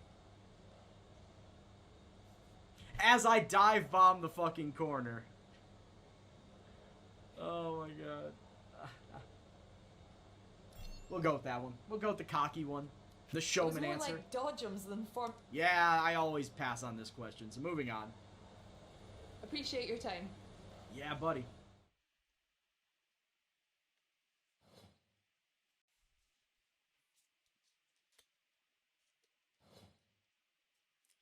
I still think hards were not the way to go because Mercedes, basically everybody behind me would have caught up. Or maybe not caught up, but would have closed the gap considerably. You say it would have been an 18-second win, I vehemently disagree with that. It definitely would not be an 18-second win. So yeah, once again, we did not get that charge at the bottom. We did not get that charge sponsorship. 3 races in a row, man. 3 or 4 races in a row where I honestly thought that we would have gotten that sponsorship money by now, and we still have yet to do it. We still have yet to do it. Because that charge sponsorship money is all based on finishing 1-2 and getting the fastest lap. You have to have the maximum amount of points during a race weekend. And back in Canada and France, it was 1 and 3, Albon getting the fastest lap, but I ended up being in 3rd both times. So I basically screwed up getting the sponsor money for both instances. All right, let's renegotiate Albon's contract because it is that time. It is halfway We've through the got a season. lot of cash sitting around doing nothing. We should start investing that in facility improvements. Yes, we're going to renew all of those sponsors. We are going to renegotiate with Albon. What does Albon want? He wants 11 million. The low risk offer is 11.8. The low risk offer is offering up an extra $800,000 to keep him on my team. Medium risk is giving him the money that we currently are giving him. That's honestly what I want to do. I don't want to give him any more than that. Medium risk. Sign on, and he does in fact stay for the rest of the season. He does not get disgruntled. He does not pull. It's not pull with Sebastian Vettel and wants to move to a different team. Why would he want to? Because he's the best driver with the best car. Thank you very much for staying, Mr. Alexander Albon. Now we will continue the Gendo fight. We will continue the Gendo fight as to who is going to get driver's title at the end of the season.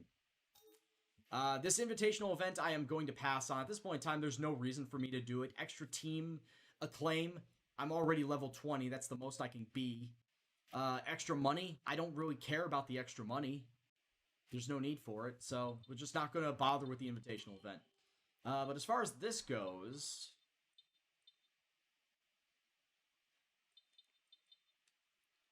I guess it's always good to get extra of that. Let's get extra money, extra resources. Hey, what's going on, Bazzy? Let's do that, and yeah, why not? Let's do the funded team event. So what do we got here? Performance comparison. Yeah, our car is the best. Thank you very much for telling us this. Once again, Haas is the worst car on the grid now. It's very surprising. Williams are now out of that schneid, out of the cellar. I don't know if you'll love to see it, but you'll love to see it. Facilities-wise, we got 18 million at this point in time. Let's build up the analysis suite. Marketing. Wow, 15 million to boost that? Wow, okay, forget that noise. And then 12 million to boost up more resource points. I think the rest of these are 15. Yeah, I'd rather worry about getting more resource points at this point, so yeah, we'll boost that up to get more resource points. Alright, so what do we got here? Yeah, once again, we'll go back to our practice engine. Let me just make sure. What do I got, like, my practice engine-wise? Okay, so my ICE, my practice ICE is almost at 60%. Most of the rest of my practice engine is about at 50, so that's good. That I can still use that and get away with it. What's my gearbox looking like? Oh yeah, because of my level 3 durability in my gearbox, it's looking pretty damn good. Who's texting me now? What the hell? Spam text? What? Alright, moving on. Getting spam texts over here, spam messages. I've been getting a lot of spam this week and last week. It's not fun. It's not been good. Alright, so yeah, facilities are fine. Let's just move ahead. And like I said, I'm going to pass on the invitational. There's no need for me to do it. There is absolutely no need for me to do it. Oh, it's a checkpoint thing using, is that an old Ferrari? It is an old Ferrari. That looks like a Ferrari from about like 2010 to 2012. No, I'm not talking about you. I'm talking about that diesel whatever the fuck was going on over there. But yeah, we're skipping and advancing. We don't need it.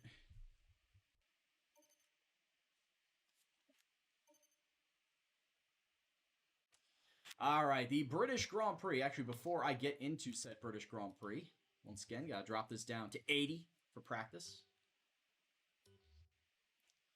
And go into the race weekend. You have the rookie running back for Kansas City, and I don't understand why the rookie running back for Kansas City is so high on everybody's draft boards. Like, he's a round one draft pick in pretty much everybody's drafts. And I can understand why. You're Kansas City Chiefs. You have one of the most high-powered offenses out there. Patrick Mahomes is probably going to pass you the ball, so you're not just going to get the running yards, you're going to get the reception yards out of it too. The reason why he is so highly rated is because that there are no other Kansas City backs. Like, the other two backs that were ahead of him are injured. So they didn't expect him to get that big of a workload this early on. But when you take everything into account, when you're on the Chiefs, when you have Patrick Mahomes in the backfield with you, you're going to get a lot of touches regardless. Whether it's getting handed off the ball to you or a swing pass out of the back, you're going to have a lot of chances. He's going to have a lot of chances to score points.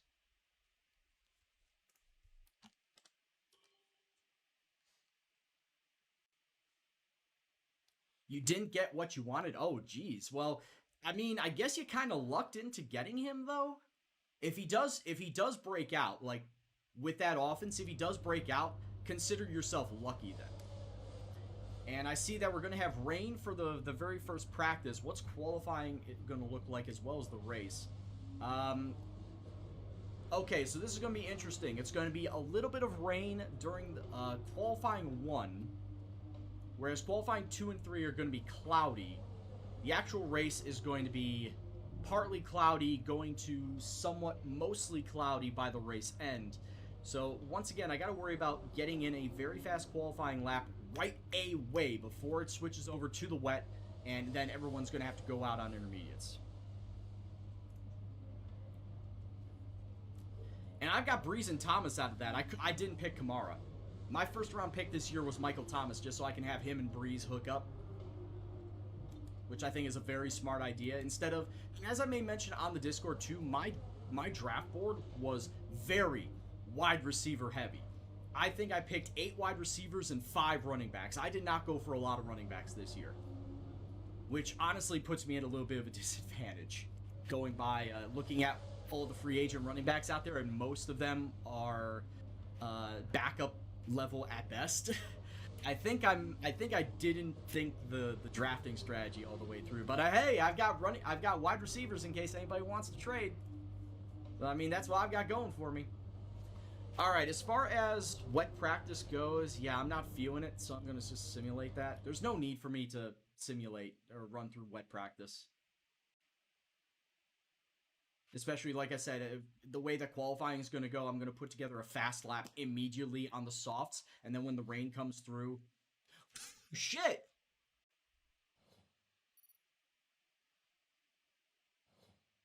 Ah, damn it, I forgot. And I can't go back. I cannot go back. I forgot that pressing simulates all the practice sessions. Oh no. I simulated all the practice sessions at once. I didn't mean to do that. I did not mean to do that. Ah, damn it. What do? Do I just go into time trial mode and just start turning laps there? Just so I can get some practice laps before I get into qualifying? Ah, shit. I did not mean to do that, man. You know what? I'll do that. I'll go back out. I'll do time trial mode. I'll throw like 5 or 6 laps around Silverstone and then just get right into qualifying. Because I'm not going to go headlong into qualifying without having turned laps at the track. Oh, the rain's gone now. Well, what do you know? It doesn't matter now at this point in time, as it is now completely dry for qualifying as well as the race. But yeah, that's what I'm going to do. I'm going to back out. I'm going to turn a few laps in time trials just so I can get the feel of the track again.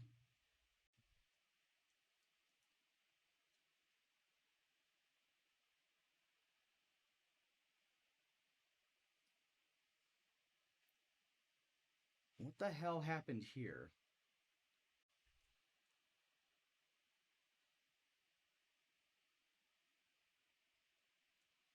Somebody is oh god, this is fucking Christ. We're moving on from that. Someone is spamming my friend's chat with music videos.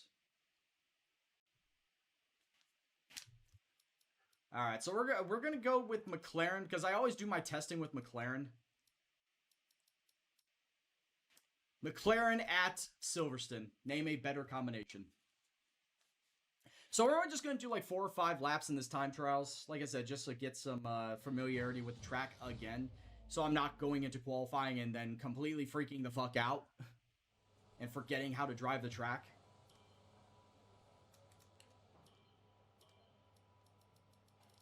So, if you also want to take a look and see where I am amongst my friends, hey, I am dead fucking last. There's Dupe. There's my buddy Alex. Firelight Alex. I don't remember who Tim Sosky is. It's Sammy Duda. Sammy, I thought I knew him. I know he's a Football Manager streamer. I don't think I've seen him in a long time, though. But yeah, Dupe, obviously. You put Dupe in there. We were just talking about Dupe earlier. Alright, let's put some laps in. I'm not driving in the wet. I was definitely not going to drive in the wet.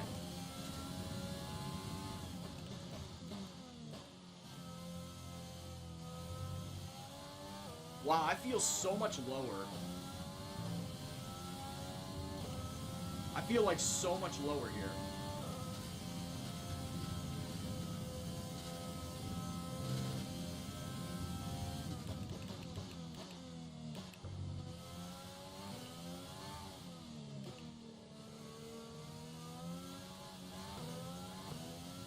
try not to go into first gear in arena. I definitely try not to go in first gear in arena, as I feel like my ass end will just slide out.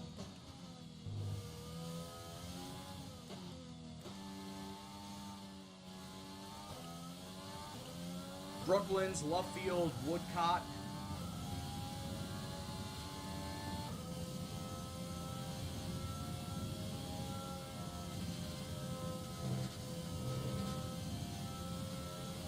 Alright, don't go that fast through there.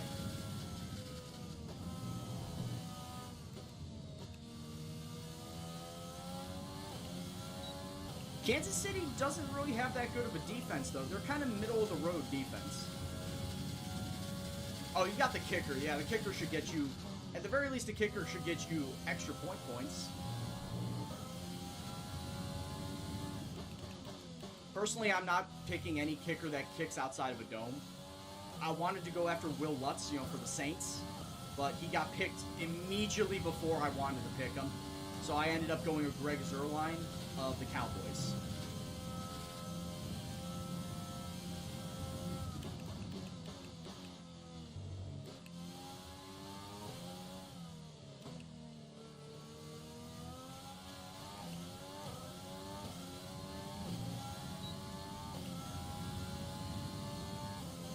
Oh yeah, Justin Tucker, he's been a beast for the Ravens for years. Wow, okay.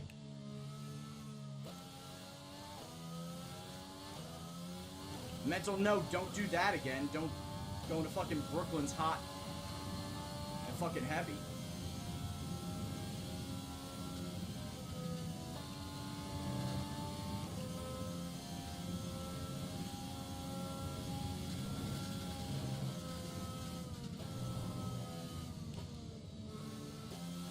Did I really go more than half over? I'm kind of surprised by that.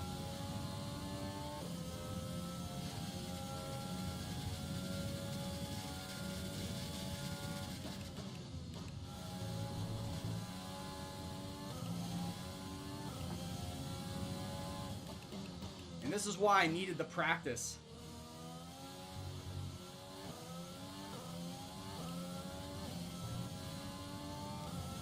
Doing this in qualifying would not have helped anybody.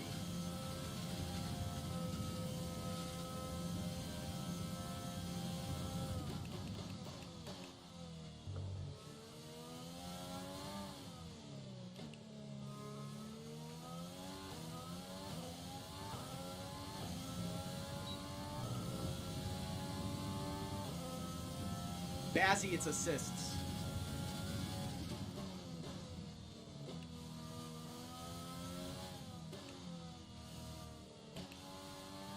No, I never do. No ABS, no traction, no braking assist. Nothing, no assists.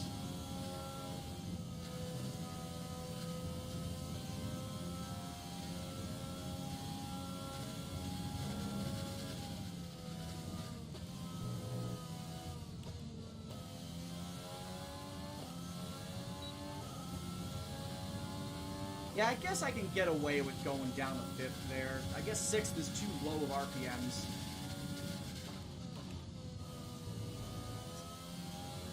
Though right there, at Stowe, I pretty much have to take that in 6th.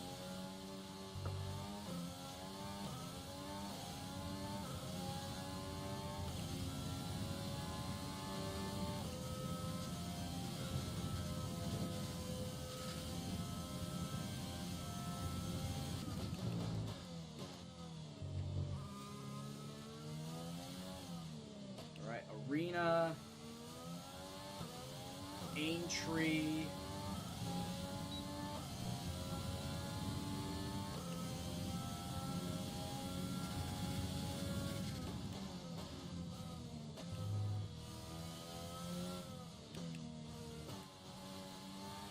gotta start breaking around the 50-meter board. I've gathered that. Start breaking around the 50-meter board.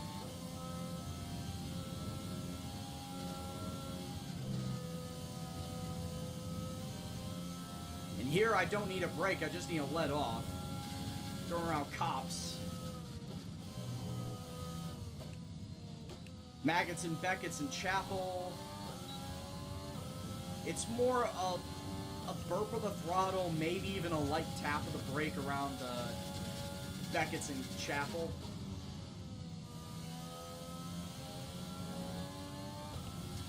Stowe down to 6th.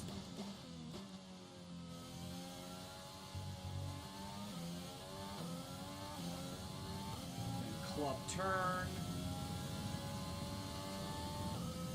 Alright, I'll go one more.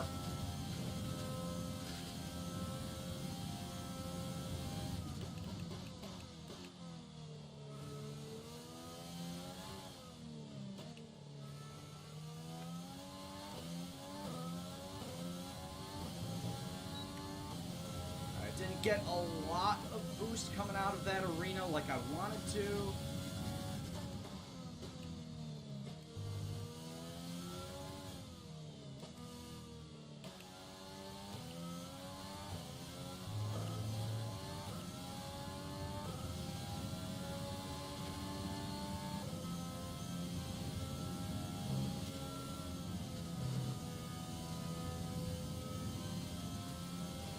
Maybe I could take tops flat out.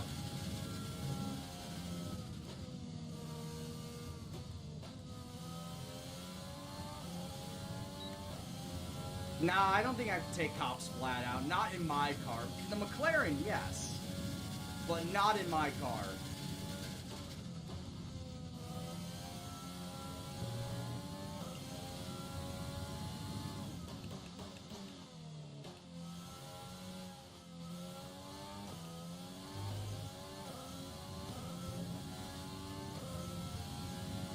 Alright, then new fastest. Like, okay, we're done here. Let's move on and actually get into qualifying.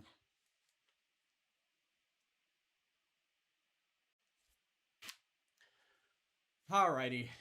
Yeah, practicing for Silverstone because I accidentally skipped through practice in my team. So, oops.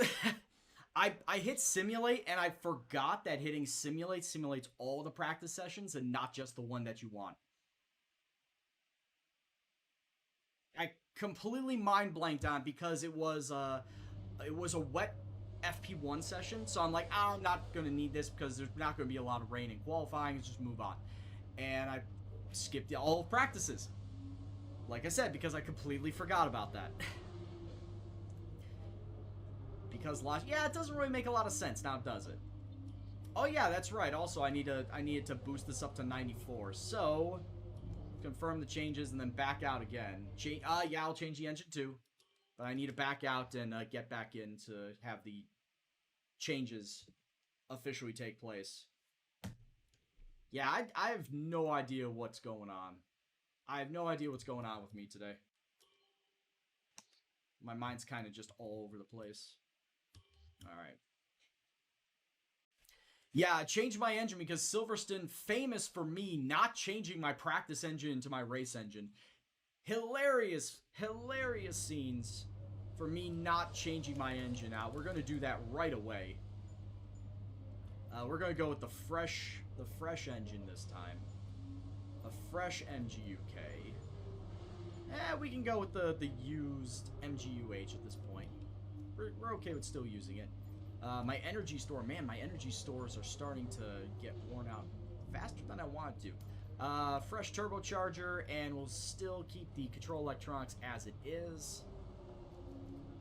You know what, at this point in time, we might as well go with the fresh MGUH. Why not? So 0, 0, 0, 25, 0, and 27. So pretty solidly not used up engine. And let's get into qualifying.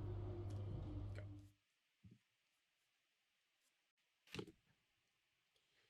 As I may mention before, this is a track I should be solid in, but I needed to get that practice in just to remember the layout and how I want to take it. All right. Car set. Britain, drop the fuel load.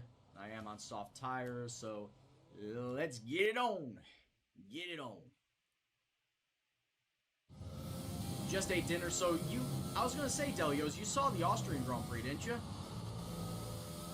I thought you saw what happened with Austria.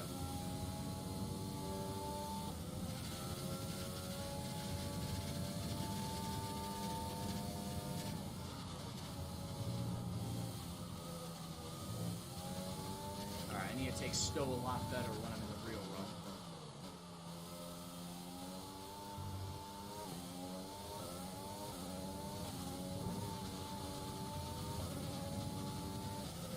Alright, well, you know I started on pole. I think I remember telling you I started on pole. I finished P3. After a safety car, I finished P3. Albon finished P9.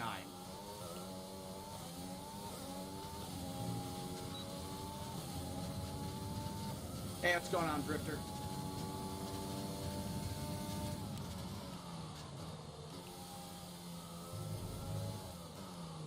Alright, so hold on a second. Let me restart the session. And I also had a 3-second time penalty to boot. So, yeah, it was pretty rough. Alright, Britain.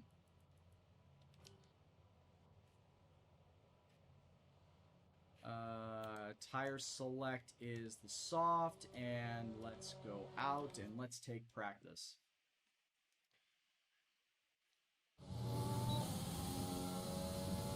Yeah, and honestly, Delios, I thought I had myself a well-thought-out strategy.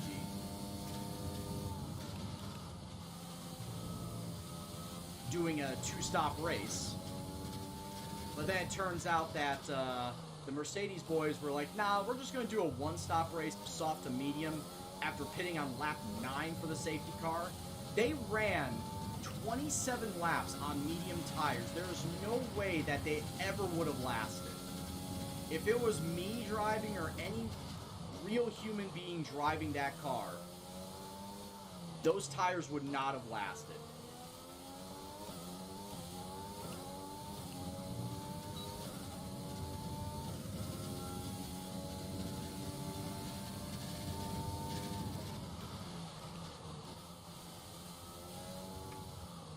For this race, I am hoping, Lightning.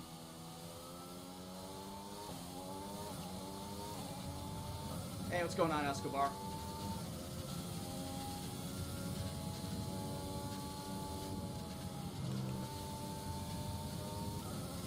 Yeah, around cops, I need to lift and I need to downshift there.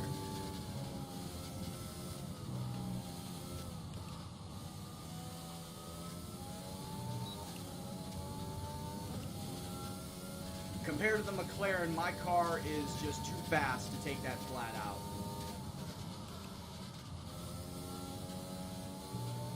Kind of the same thing with Stowe. I need to be...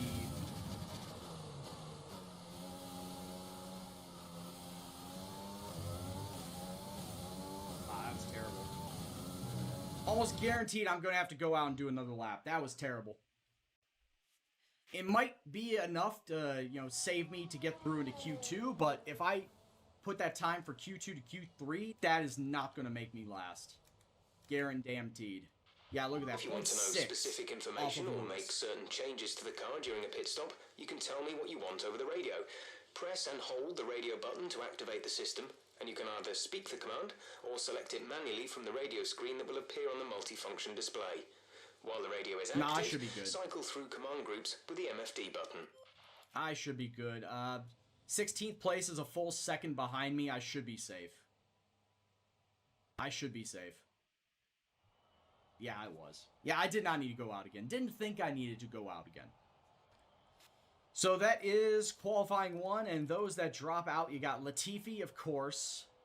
Actually, it's both Williams, both Haas, and both Alphas. Very easy when they are in pairs. Pierre Gasly not having a good time. After, you know, finishing like top 5 for like the first 3 races, he is starting to fall back. But then again, like I said, it is only Q1.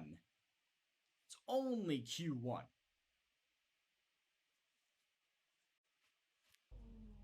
As we get ourselves now into Q2. I don't like that it's starting to get cloudy. Oh, yeah, that's why. That's why. Get out now, get out now, drive out. Standing by. I saw rain in the clouds, and I'm like, let's get the hell out of there. And here's the thing, weather was not forecast originally in the practice, in the qualifying, I should say. As soon as I saw a rain cloud on the goddamn practice computer, I'm like, no, our qualifying computer, get out. We need to do this lap now. I don't want to get caught in the rain.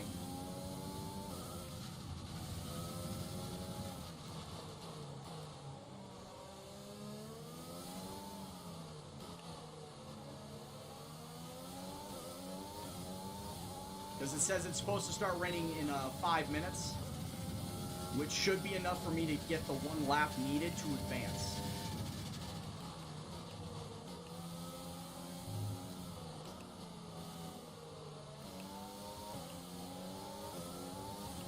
I also don't like seeing Matsushita in front of me. Oh boy, let me pass you at tops.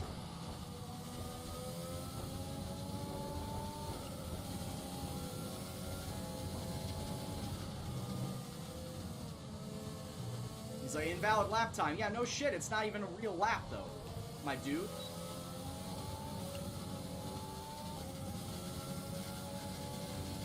My next lap time should be fine.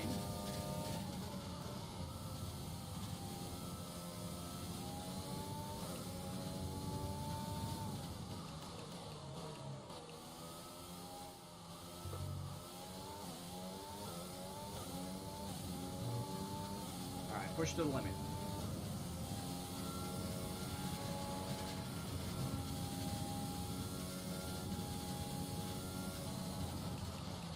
Who's this jabroni in front of me?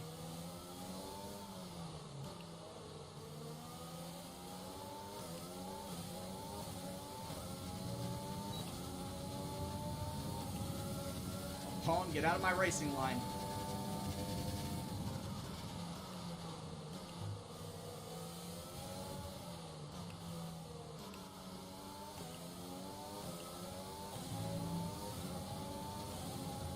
Like, as soon as I saw Ocon in front of me, I'm like, please don't force him into my racing line.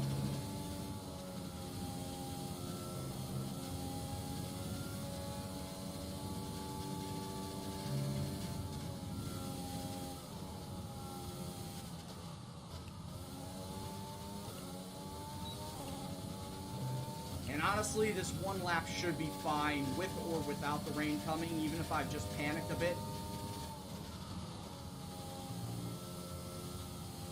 If I panicked and there's no rain actually coming, I think I'll still be fine.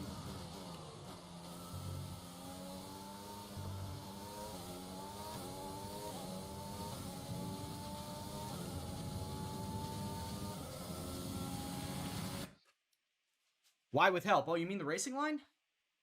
With the corners? Because I'm not good at the corners. And for the most part, like a good half of these tracks, I don't know how to drive, period. So I'd rather have the racing line on. Also, that's how I prefer to play. If you play without the racing line, that's fine. You play how you want to play.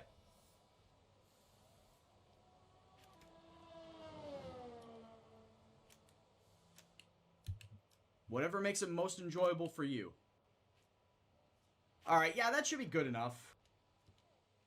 That should get me all the way through.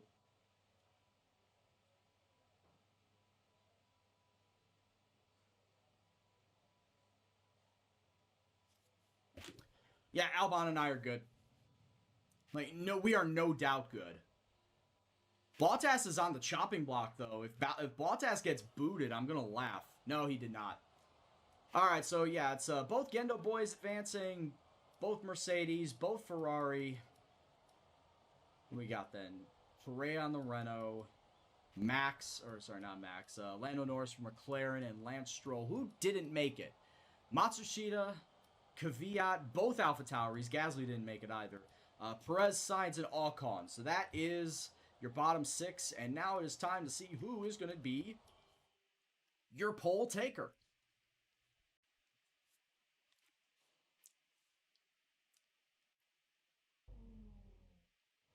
I was gonna say, yeah, I'm gonna. Oh, hold on a second. I see clouds, but is it actually gonna be rain? No, it's just clouds. All right, all right, all right. We are Gucci.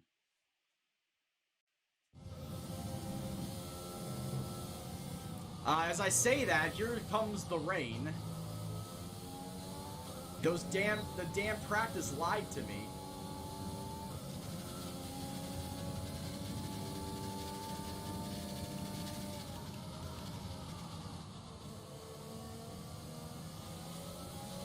The damn practice weather lied to me.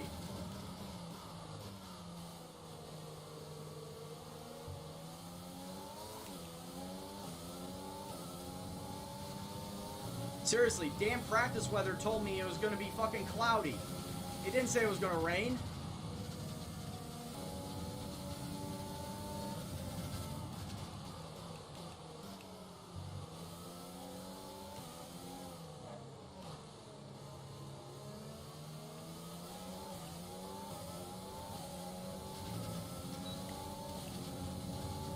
This damn game's lying to me again.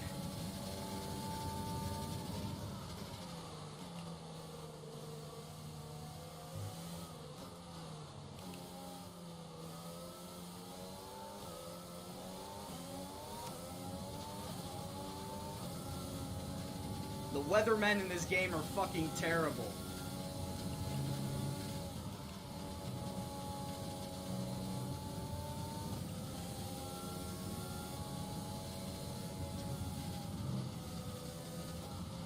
British weather really does change that quick. I guess they did nail the realism then, but shit, man.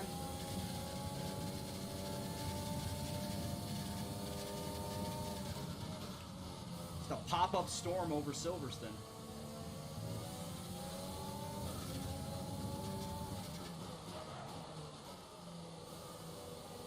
Oh, that was terrible. Sliding across the start-finish line. Holy crap, that was terrible. P7, man. P7. Wasn't this what happened to me, like... Shit, didn't this happen to me earlier this season too? I think it did. And I started P7. It was France. It happened in France. How did I forget it happened in France? I mean, look at this. There's no fucking mention of weather at all in qualifying. Partly cloudy. That's all it's showing. Dry and cloudy. It's a damn lie that you're telling me here, game. It is a damn lie. The car settings screen on your At this point in time, I can't go out again. There's no way I could go out settings again. as you drive. Open the display with the MFD button. You can then navigate up and down to the setting you want to change.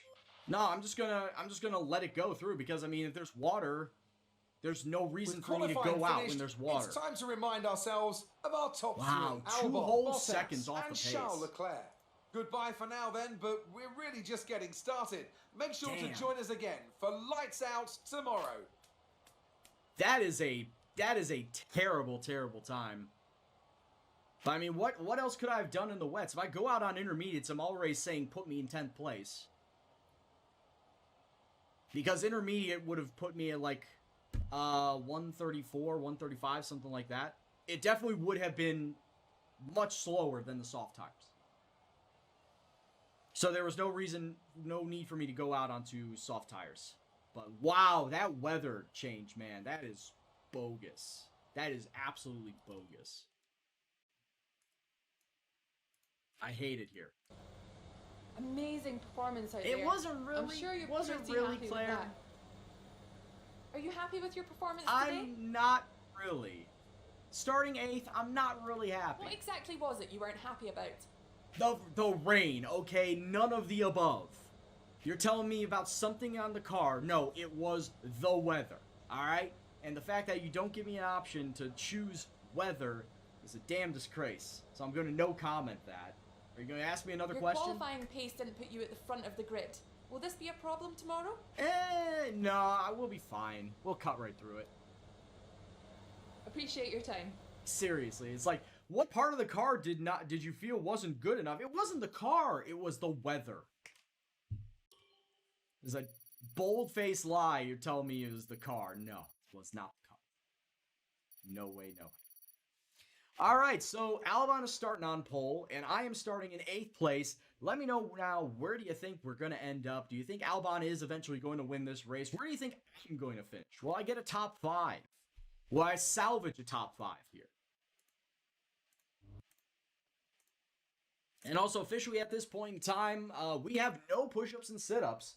So, no sweating with Gendo between qualifying and the race. And at this point in time, you cannot redeem any more push-ups and sit-ups, just as an FYI. We have just going and moving on to the actual race. You can still redeem 5 wall sitting and plankings, though. So if you still want to spend 1,000 channel points to see me sweat by doing a wall sit or a plank, you could do that, but only 5.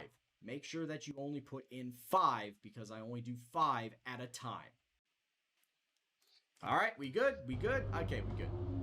Albon will stay. Yeah, I'm pretty sure he'll stay top of the Drivers' Champ. There's no way if he wins the race, obviously he's going to stay top of the Drivers' title. Like I said, it's just between myself and Albon at this point. There's no real challenge between anybody else. Because my car is so good and my second driver is so good too.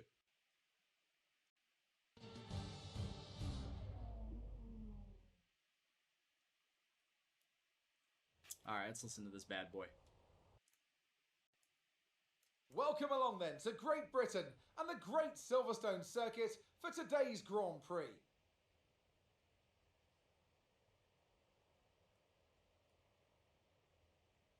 That's all you got, The Jeff? 3.6 mile long Silverstone Circuit is one of the longest of the season, with 18 corners in the current layout. With average lap speeds reaching around 145 miles per hour, it's also one of the quickest tracks of the year.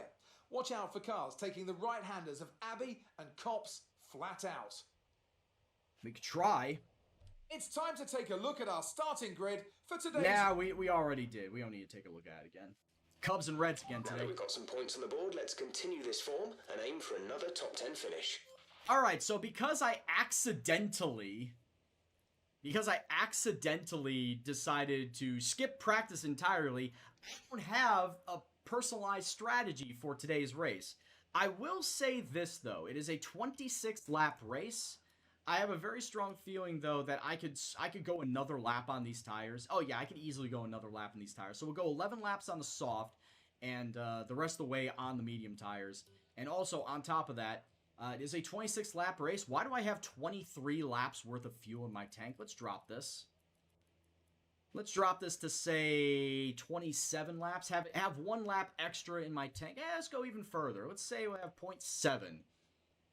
26.7 for a 27 lap race. It does all come down to fuel management at that point in time, but I feel like that lowering the fuel load will help me out, especially at the start. In getting a jump on the drivers around me, it should help.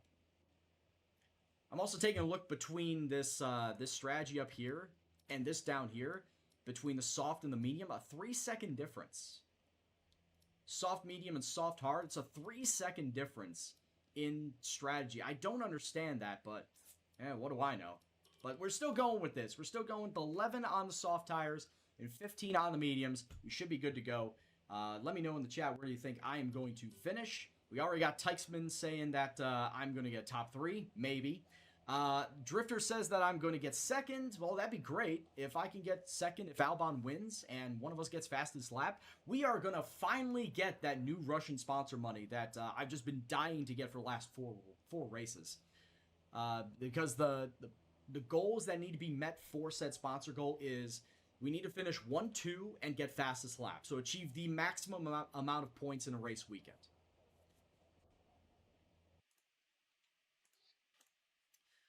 I think it can be done. And I mean, it should have happened. It should have happened in France. It should have happened in Canada, but it all came down to my stupidity of time penalties.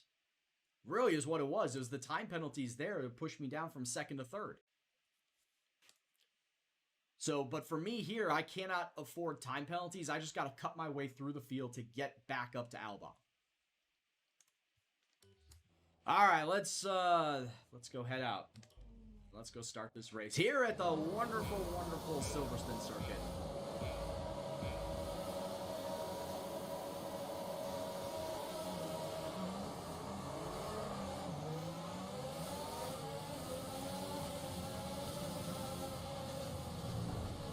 Oh, turn one.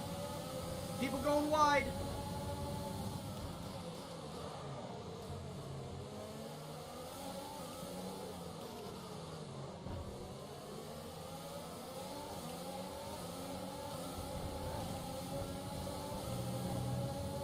Well, I gained a spot there. Oh, heavy braking. Not from just myself, but from Verstappen in front.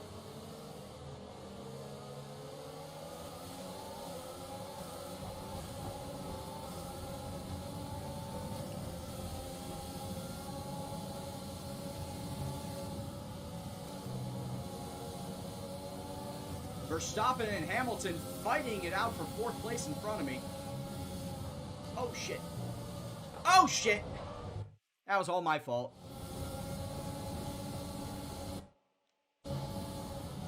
I got loose. I got loose going into maggots. Alright, flashback number 1 on lap 1. Wonderful stuff.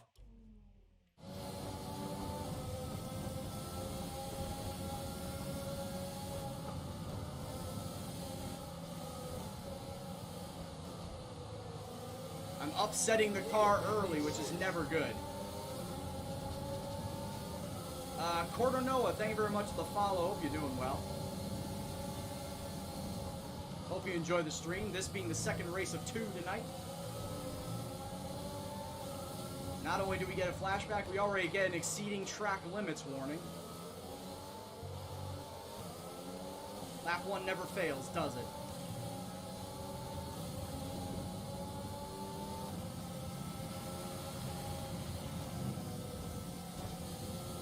Lap 1 never fails to excite.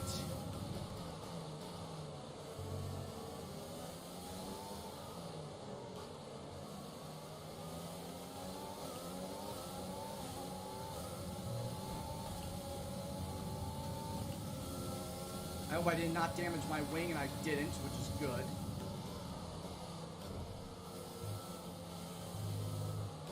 Man, I still think I'm coming in too hot at fucking Brooklands.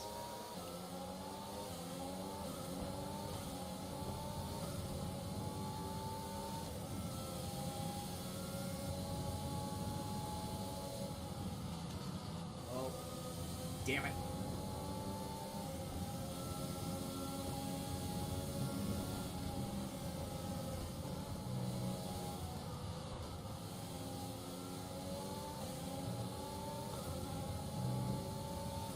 Going into Brooklands, which is right before the carousel, I still feel like I'm going in too fast, even though I'm trying to break around the 50-meter mark. Maybe I need to brake a little earlier, especially if I'm following somebody, if I'm catching somebody's draft.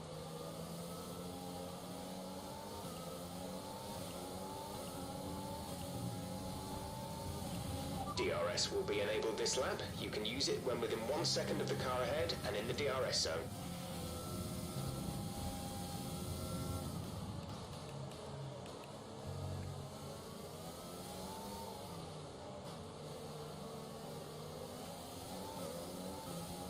Should be able to use it here. Oh, no, okay. Okay, I did not think I was outside of 1 second of Hamilton. But here we are. Well, I guess driving like this will do it. Driving like a shithead will, in fact, do it.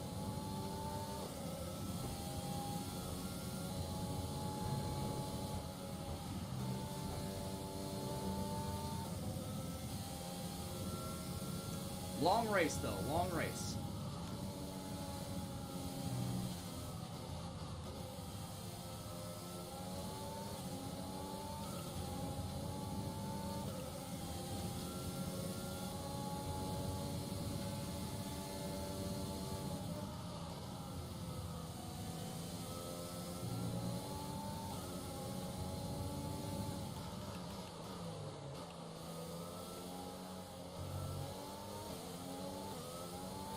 Brulix, although I'd not be opposed to do a full send on lap 3, I don't think it would be well advised.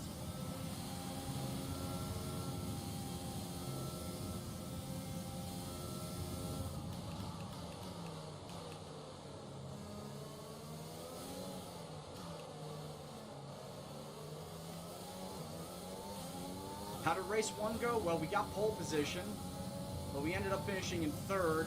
Safety car came out at lap 9.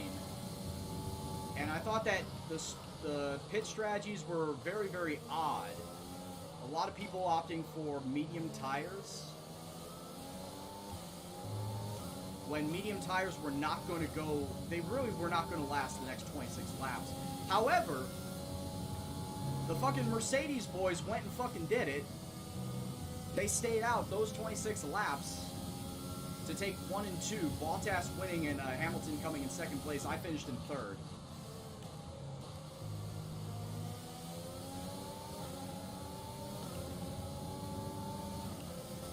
Man, fucking Ricardo behind me is a house of fire.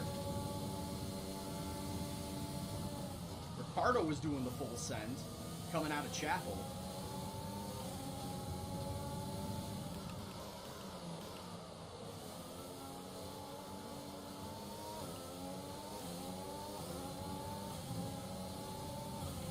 We're at +1 lap of extra fuel. Fuel target +1. Yeah, honestly, Nikki, it's because I forgot to practice. Legitimately, I accidentally hit simulate all practice. When I forgot by pressing the simulate button, it only meant it only was going to simulate everything instead of just the one practice. So I made an oopsie, and I forgot, and I didn't practice this track. So I am struggling here. I don't normally struggle here. And now, of course, playing the top 6 is in each other's fucking DRS train. I am out of said DRS train.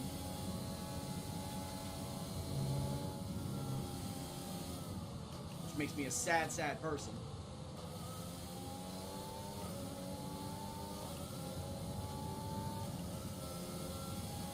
Best thing I can hope for is to slowly catch up to Hamilton, who is currently running on medium tires. Everyone else around him is running on soft, so the fact that he is able to keep up with everybody is pretty astounding. But then again, like I said, he's in the DRS train, so he's absolutely keeping the pace with everybody else because of it.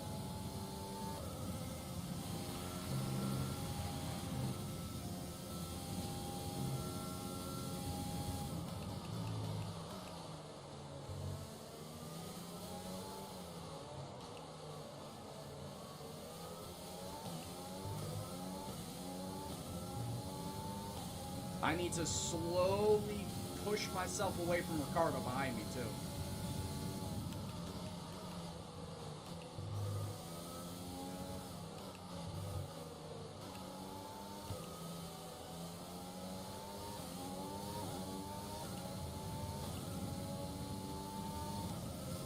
If I can just get out of DRS range from him. A new strategy is available on the MFD. What possibly could it be? Okay, copy that.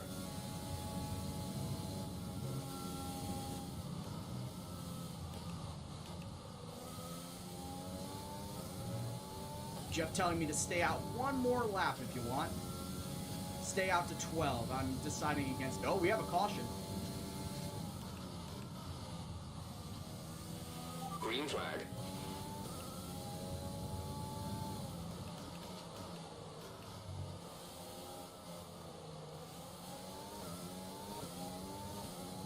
Correa out of the session, not bringing out a safety car for once.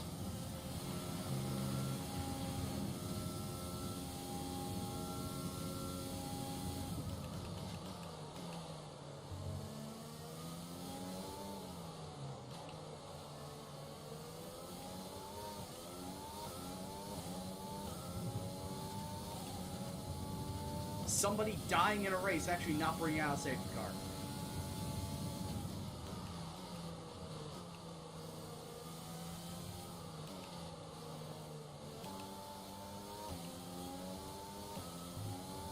gonna say, yeah, that's a bad spot where dropping down to second is gonna over rev my engine, but staying in third is not going to do much.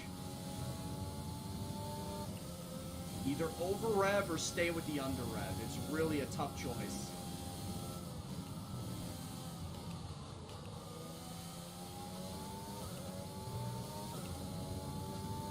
Hell, I was catching Hamilton for a little bit, but now he's starting to pull away. Once again, the DRS train helping out immensely for him.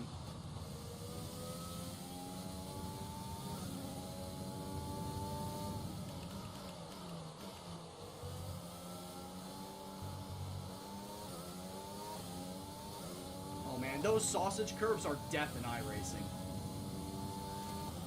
Those sausage curves around Stowe and Club. Oh, those are fucking death.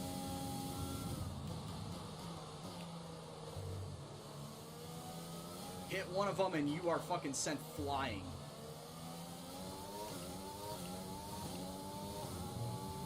Well, at least I'm pulling away from Ricardo.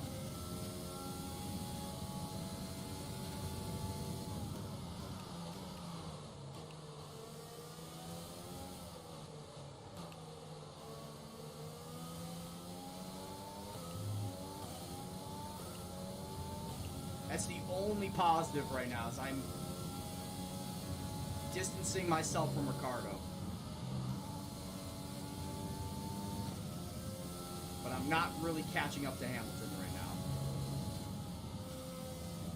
Especially when I put forth a Maggots and Beckett's as shit as this.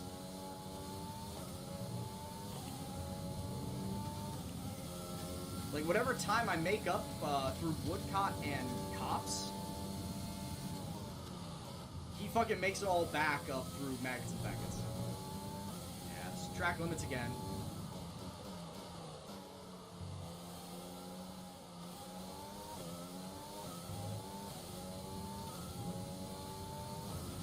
We're approaching the pit window. You'll be on the mediums.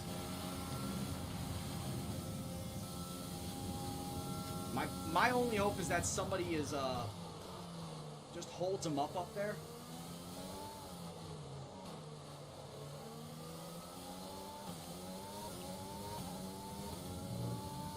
Which it looks like, I think somebody is. Fourth place, whoever fourth place is.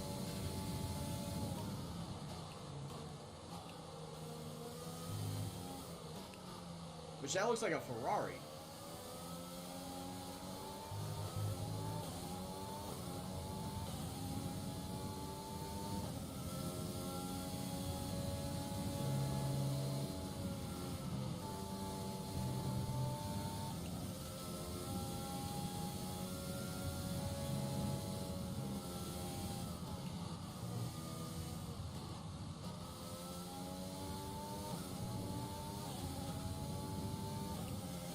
Yeah, that looks like that's a Ferrari that's holding him up there.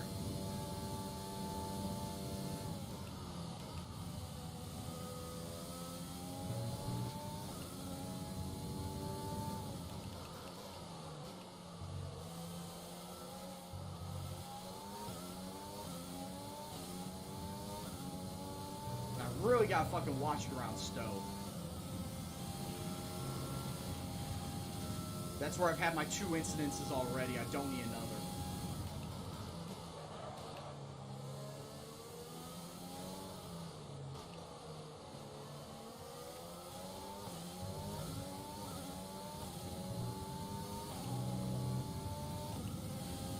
Well, I'm within 1.5 of Hamilton right now. That's all going to go away.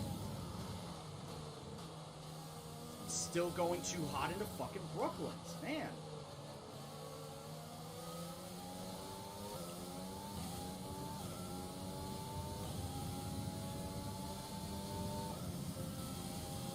I'm getting mad at myself over here. 'Cause I'm making the same mistake lap after lap.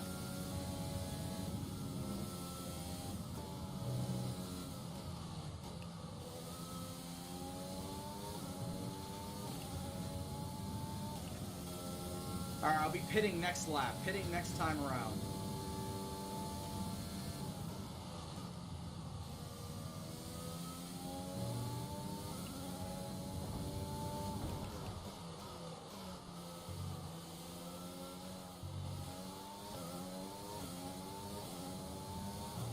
You actually had two drivers fighting it while they were coming into the pit. In this lap, push now. Yeah, two drivers fighting while they were coming into the pit.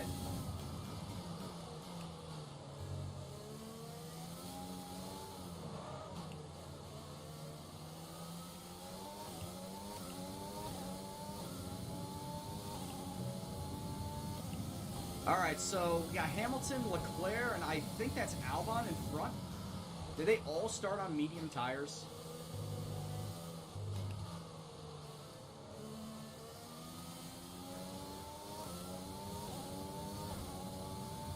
Was that the play? Starting on medium tires here at Silverstone?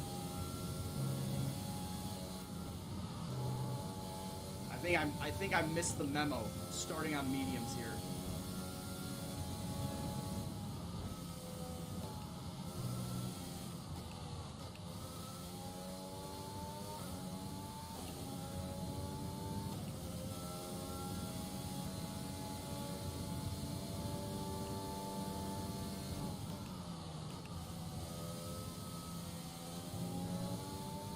Alright, coming in hot. There we go. Alright, pitting in for medium tires. In the hopes... Yeah, I was going to say it's very slow around here. It is very fucking slow around this pit lane. Actually, what were my tires like?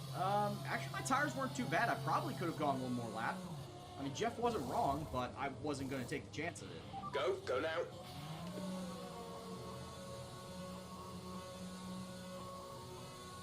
Yeah, I mean, look at this pit stop. It's like fucking, it's going to be 40 seconds in the pit lane. That was our last stop. No more scheduled pit stops. 40 seconds in a pit lane is insanely long, and I fucking bin it coming out of the pits. Go me, I binned it coming out of the pits. Look after these tyres now. We want to finish the race on this compound.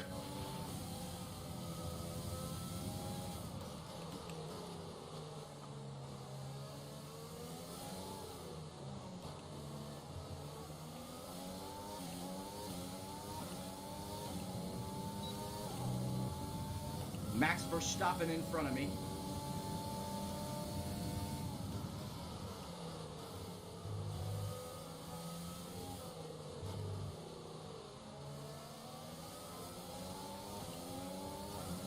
I was going to say, in somebody's wake, I am definitely braking earlier.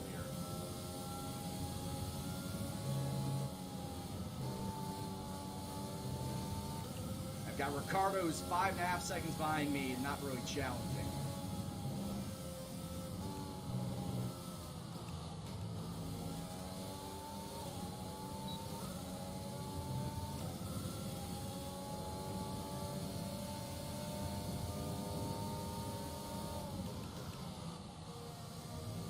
Don't cut it, Brian.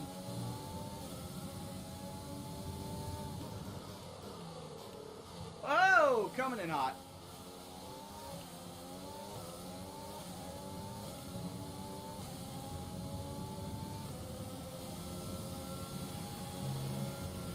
Okay, some information on Bottas. They have some kind of mechanical problem. Valtteri, this is James. Retire the car.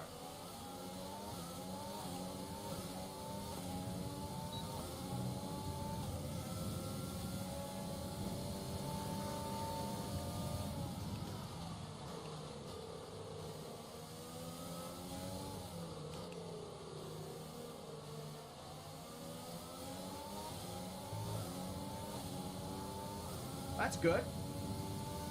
Oh, as we were talking about earlier, he's going to be getting a lot of touches, whether it's being handed the ball off or pass out of the backfield.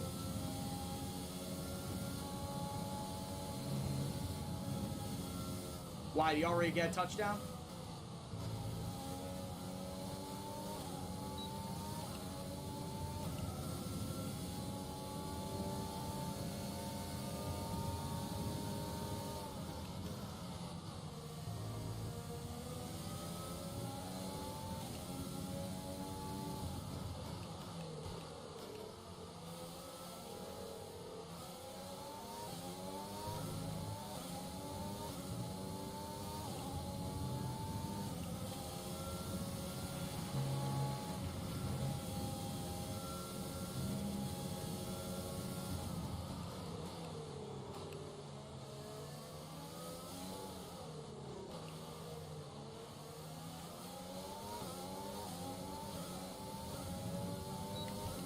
Come on, Verstappen, I know I can pass you.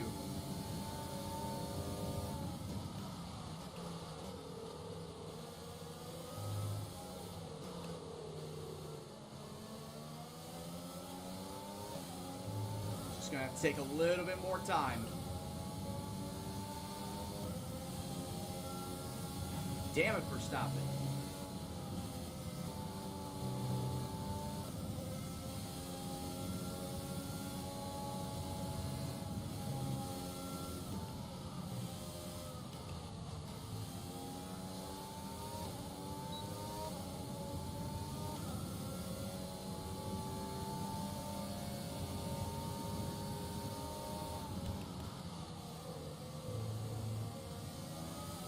Forcing Verstappen to the outside.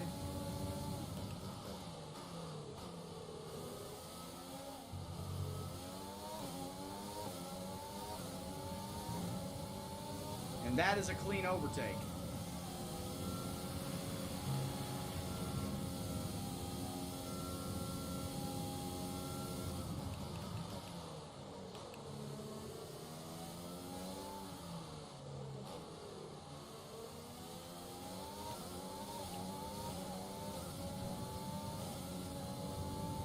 And I've got, in 6th place right now, I've got Norris in front.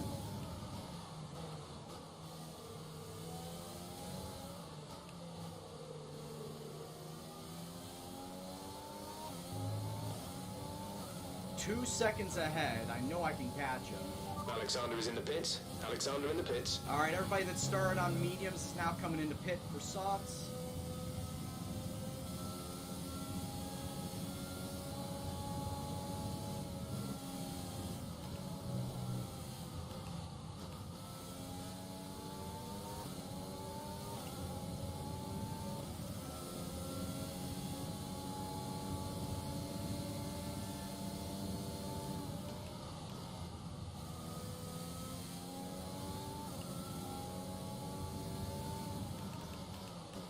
Like I said, that takes 43 seconds.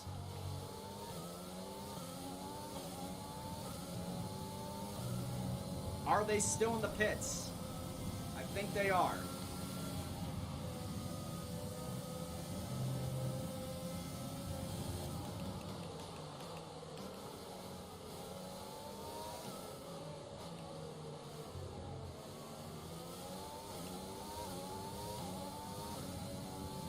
Hamilton collided with Verstappen.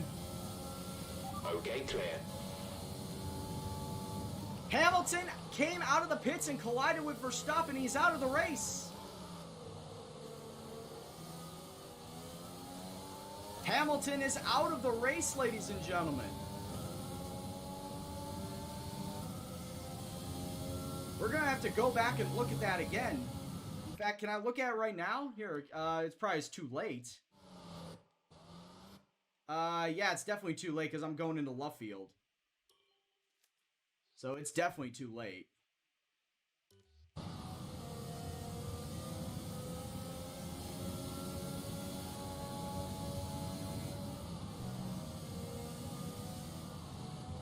Verstappen, don't you dare. He's trying to pass on the outside.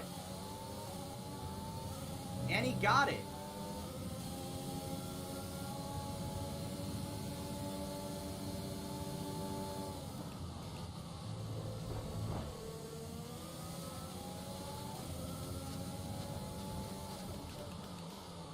He passed on the outside, then I went to pass on the inside. Honestly, Verstappen has nothing to be mad about. I beat him on the inside.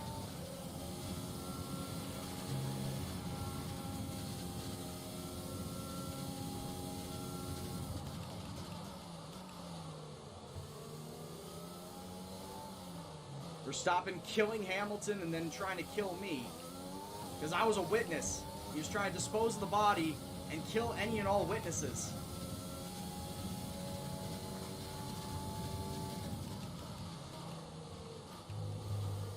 Ah, damn it. No, I am actually going to flash that back. That will be actually my third and final flashback.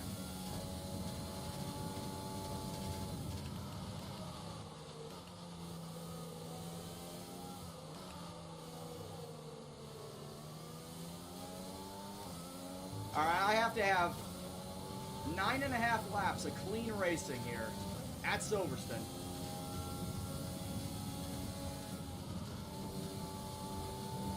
Can I hold it down for 9.5 laps?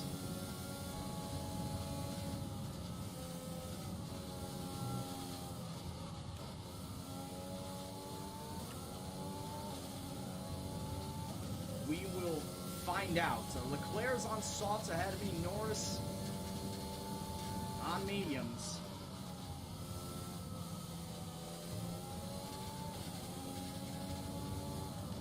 Albon also on softs.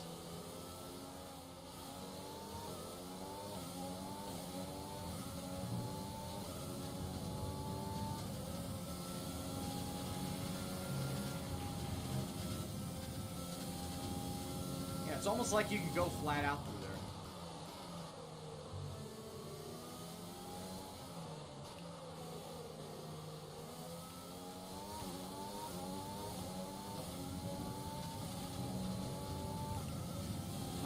Just trying to extend the gap on Verstappen behind me. He always seems like he's coming up fast.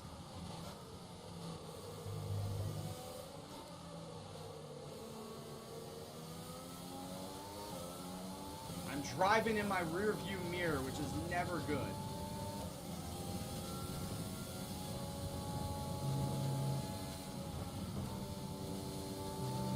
Focusing too much on the car behind me is going to cause me to make a mistake.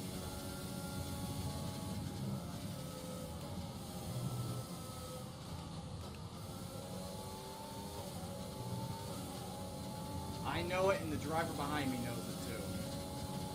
However, Bottas and Leclerc fighting it out.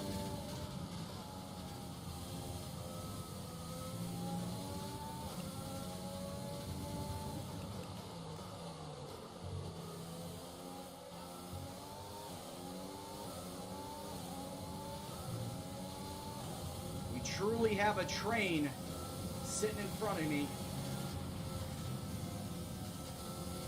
Some information on Stroll. They're slowing down. It seems like there's some kind of problem with their car. I don't even know where he is.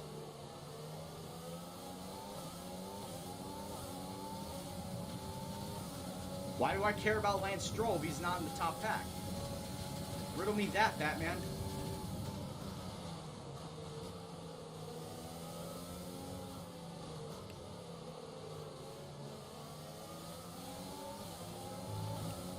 Exactly. He's like, Jeff, I didn't need that. I didn't care. You know, where's Stroll? P10? Fuck off. Hey, what's going on, Circle Junkie?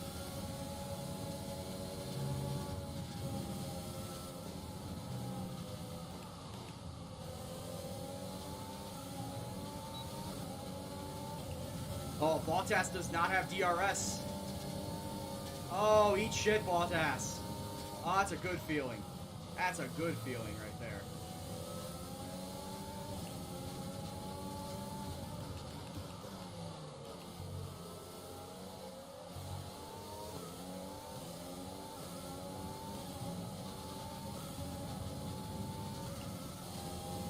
All right. Staring down Lando Norris for a podium spot.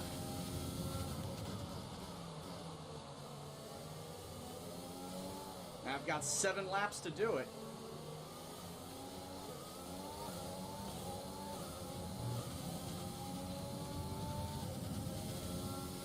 Albon is in the lead, as you can see. Leclerc in second place, both of them on soft tires.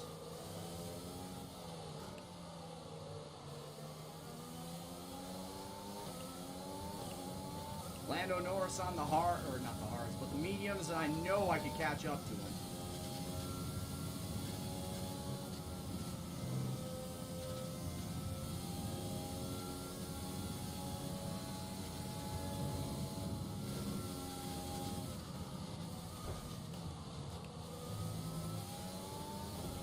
Green flag. Oh, somebody died ahead of me. I hope Albon did not go off there.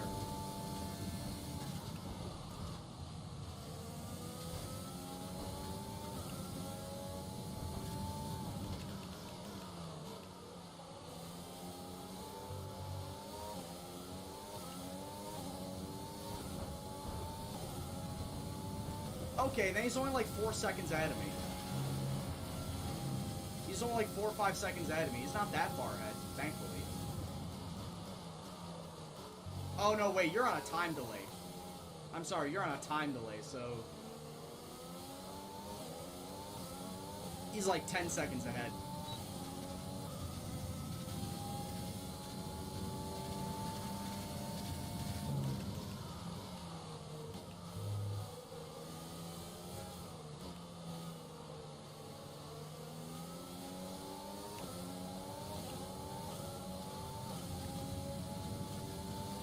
He's probably like 10 seconds ahead of Leclerc.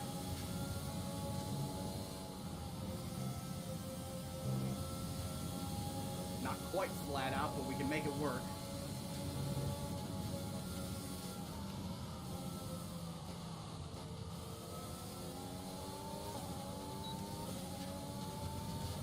Oh, Lando Norris, you're not in DRS zone either. Oh, this is going to hurt on the next lap. It's going to hurt all the British fans following you.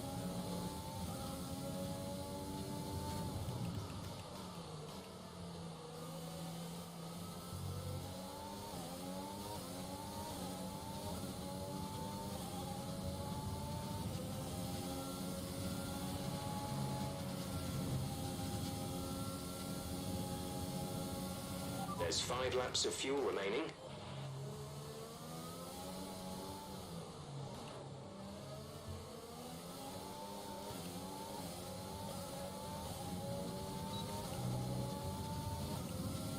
Oh, that's right! I'm not using the fucking livery. Damn it! Oh, you damn it, you're right. That's another thing I fucking forgot about. You know what? We might as well just do it at the US Grand Prix then. Oh, dang, you're right, Tykesman. I can't believe it. And I said all this time I was gonna fucking do it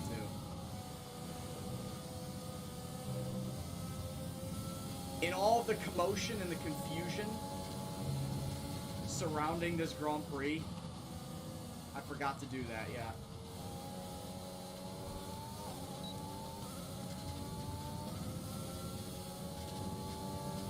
No, I'm still using the American flag livery.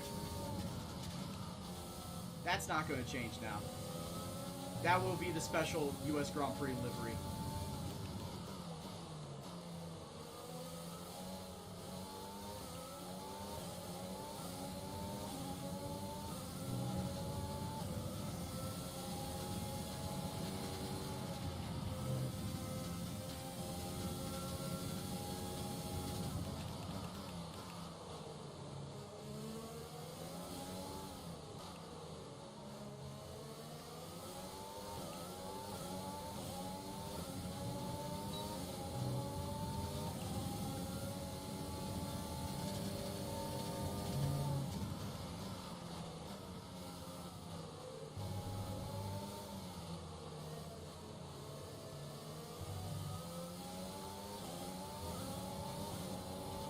Holy shit, Albon is 20 seconds ahead of me.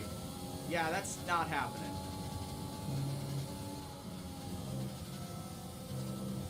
Yeah, that is definitely not happening trying to catch him. I could try and catch Leclerc.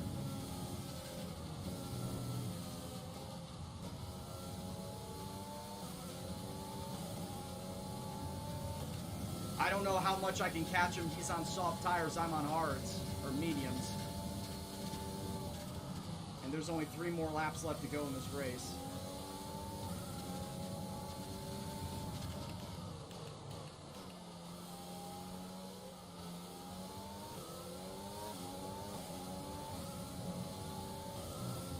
I pretty much need to run perfect laps for the next 3 laps.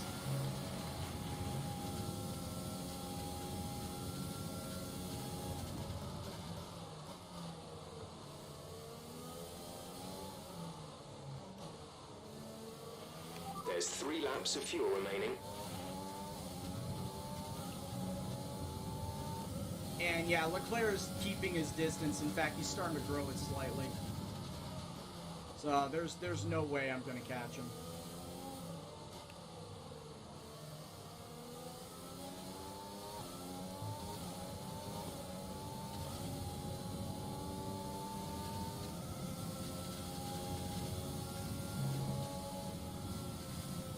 Not a Honda. I'm in a Mercedes.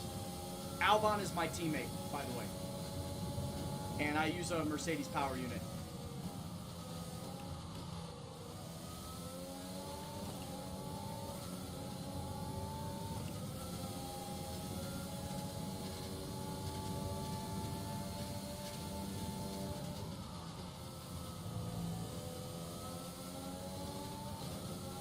No, it's fair.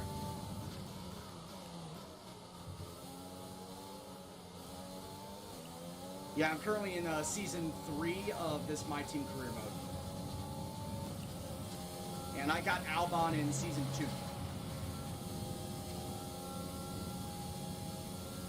I finessed the hell out of Red Bull. Because his contract was $6 million. I bumped it up to 6.1, and Red Bull was like, "Nah, we're okay. We don't care. We don't care about Albon. You can take him." So I got Albon for pretty cheap, and I turned him into a beast. Albon is currently leading the Drivers' Championship. After this race, he's going to be leading it by, well, 13 points, because the gap from first to third is 10 points. So yeah, he'll be leading the Drivers' Championship by 13 points. Yeah, oh yeah, Ferrari, completely unrealistic with this game. And that was even with the Ferrari nerf, by the way. The Ferrari engine was nerfed in Season 2, and it got built right back the fuck up in Season 3. So Ferrari has just been as powerful as what they started the career mode with.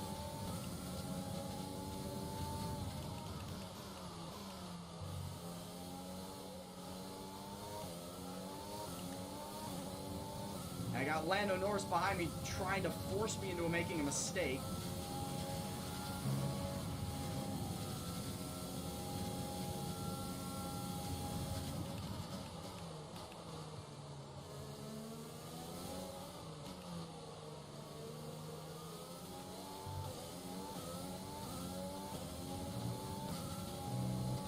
Yeah, Leclerc, I'm not touching Leclerc, but it looks like Albon is definitely going to win this race. Fuel remaining. Albon is definitely winning this race. Leclerc is finishing in second. Right now, the battle is for the final podium spot.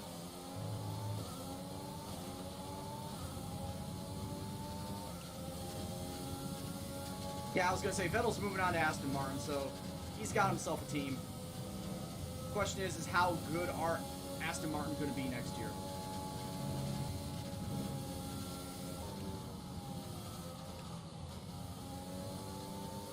They're definitely going to have some solid financial backing, of course, from Lawrence Stroll.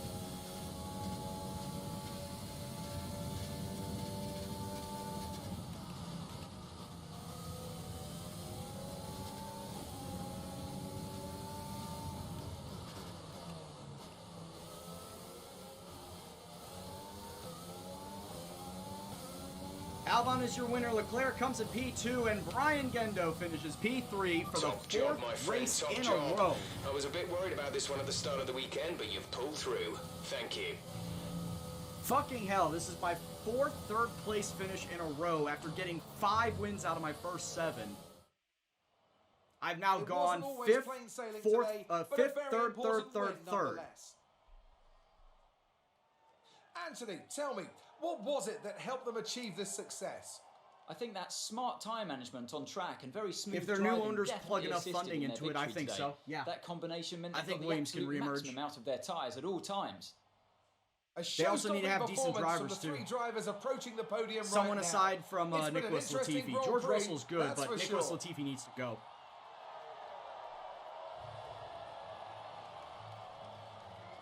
Which, hey, that's where Sergio Perez could land. Sergio Perez could go to Williams, I would think. If not Alfa Romeo. I think Alfa Romeo is the #1 landing spot for him. Let's see how the driver standings have changed. Well, the gap at the top of the championship has been Yep, there cut it is. down after a difficult race today for our championship leader. So your top 10, Albon, Leclerc, myself, Norris, Verstappen, Ocon. Oh yeah, by the way, Max Verstappen's on Ferrari thanks to this past offseason. Because Sebastian Vettel retired in my save, so Ferrari's like, hey, let's let's pick up the next best thing, Max Verstappen. So Max Verstappen's on Ferrari. Red Bull is currently helmed by Daniel Ricciardo and Matsushita. Because when I picked Albon out, they went and picked up Ricciardo. So yeah, as it stands right there's your top 5, and then Ocon, Bottas, Sainz, Ricciardo, and Perez. For those of you coming in late and wondering where the hell is Hamilton, Hamilton DNF because he ran into Verstappen coming out of the pits after making his pit stop. You hate to see it. Anthony Davidson, who would you rank as your I want to take a look at the highlights Let's give to it see to if that's, Esteban Ocon. we can go back and see that. I wonder if we can go back and actually see that highlight-wise. I hope none of you are motion sick. Oh, that's actually a sick shot. That's a sick shot, but it's like, I hope none of you are motion sick.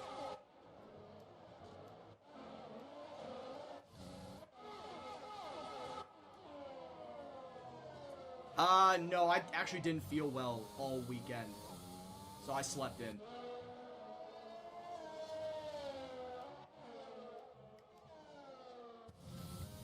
No, it doesn't look like it. Yeah, that's, we're coming up to Verstappen right now. That is Verstappen's car.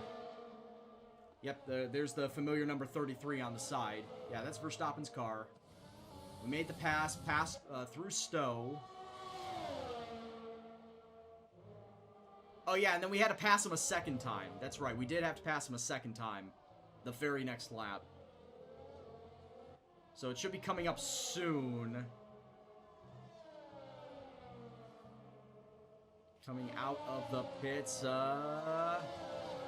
here we go, coming out of the pits. No? Huh. Okay, and that's Bottas right there. I passed Bottas, that was Verstappen behind me. Huh, okay, I guess not. And there's the checkered flag. Alright. Well, I guess we couldn't see how that happened. How Max Verstappen and Lewis Hamilton collided, which ultimately caused Hamilton to DNF. As you'll see down here. Renault, Juan Manuel Correa was the first one to DNF. And then Hamilton, because of him running into Verstappen, also DNFing. But overall, as you can see, we got ourselves continuously a top 2 finish in the driver's standings. Albon has increased his lead to 14 points over me. And yeah, you take a look at the next closest competitor between Bottas and Hamilton. They're 90 points back of me. They're not going to catch me. Constructor standings, as I may have mentioned before, there's no reason to look at the constructor standings anymore. We are winning the Constructors title at the end of the season. We are the new Mercedes. It makes sense because we've got a Merc engine. But we are the new Mercedes. It is basically going to come down to, in the next 10 races, between myself and Albon, who is going to come out on top. Hopefully it's me. Obviously, I hope it's me, but hey, if Albon wins the driver's title, hey, we got both titles coming to Gendo. Exciting race from our perspective. We got both titles coming to Gendo Let's Racing. have yours. You gained a lot of positions during the race, didn't you? Power advantage.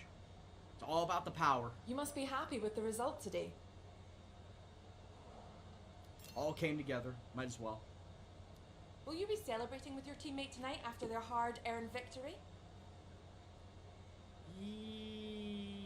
Yeah, we'll just say the whole team did brilliantly. How do you feel seeing your teammate up on the podium? So proud. So proud. This team's worked so hard. Appreciate your time.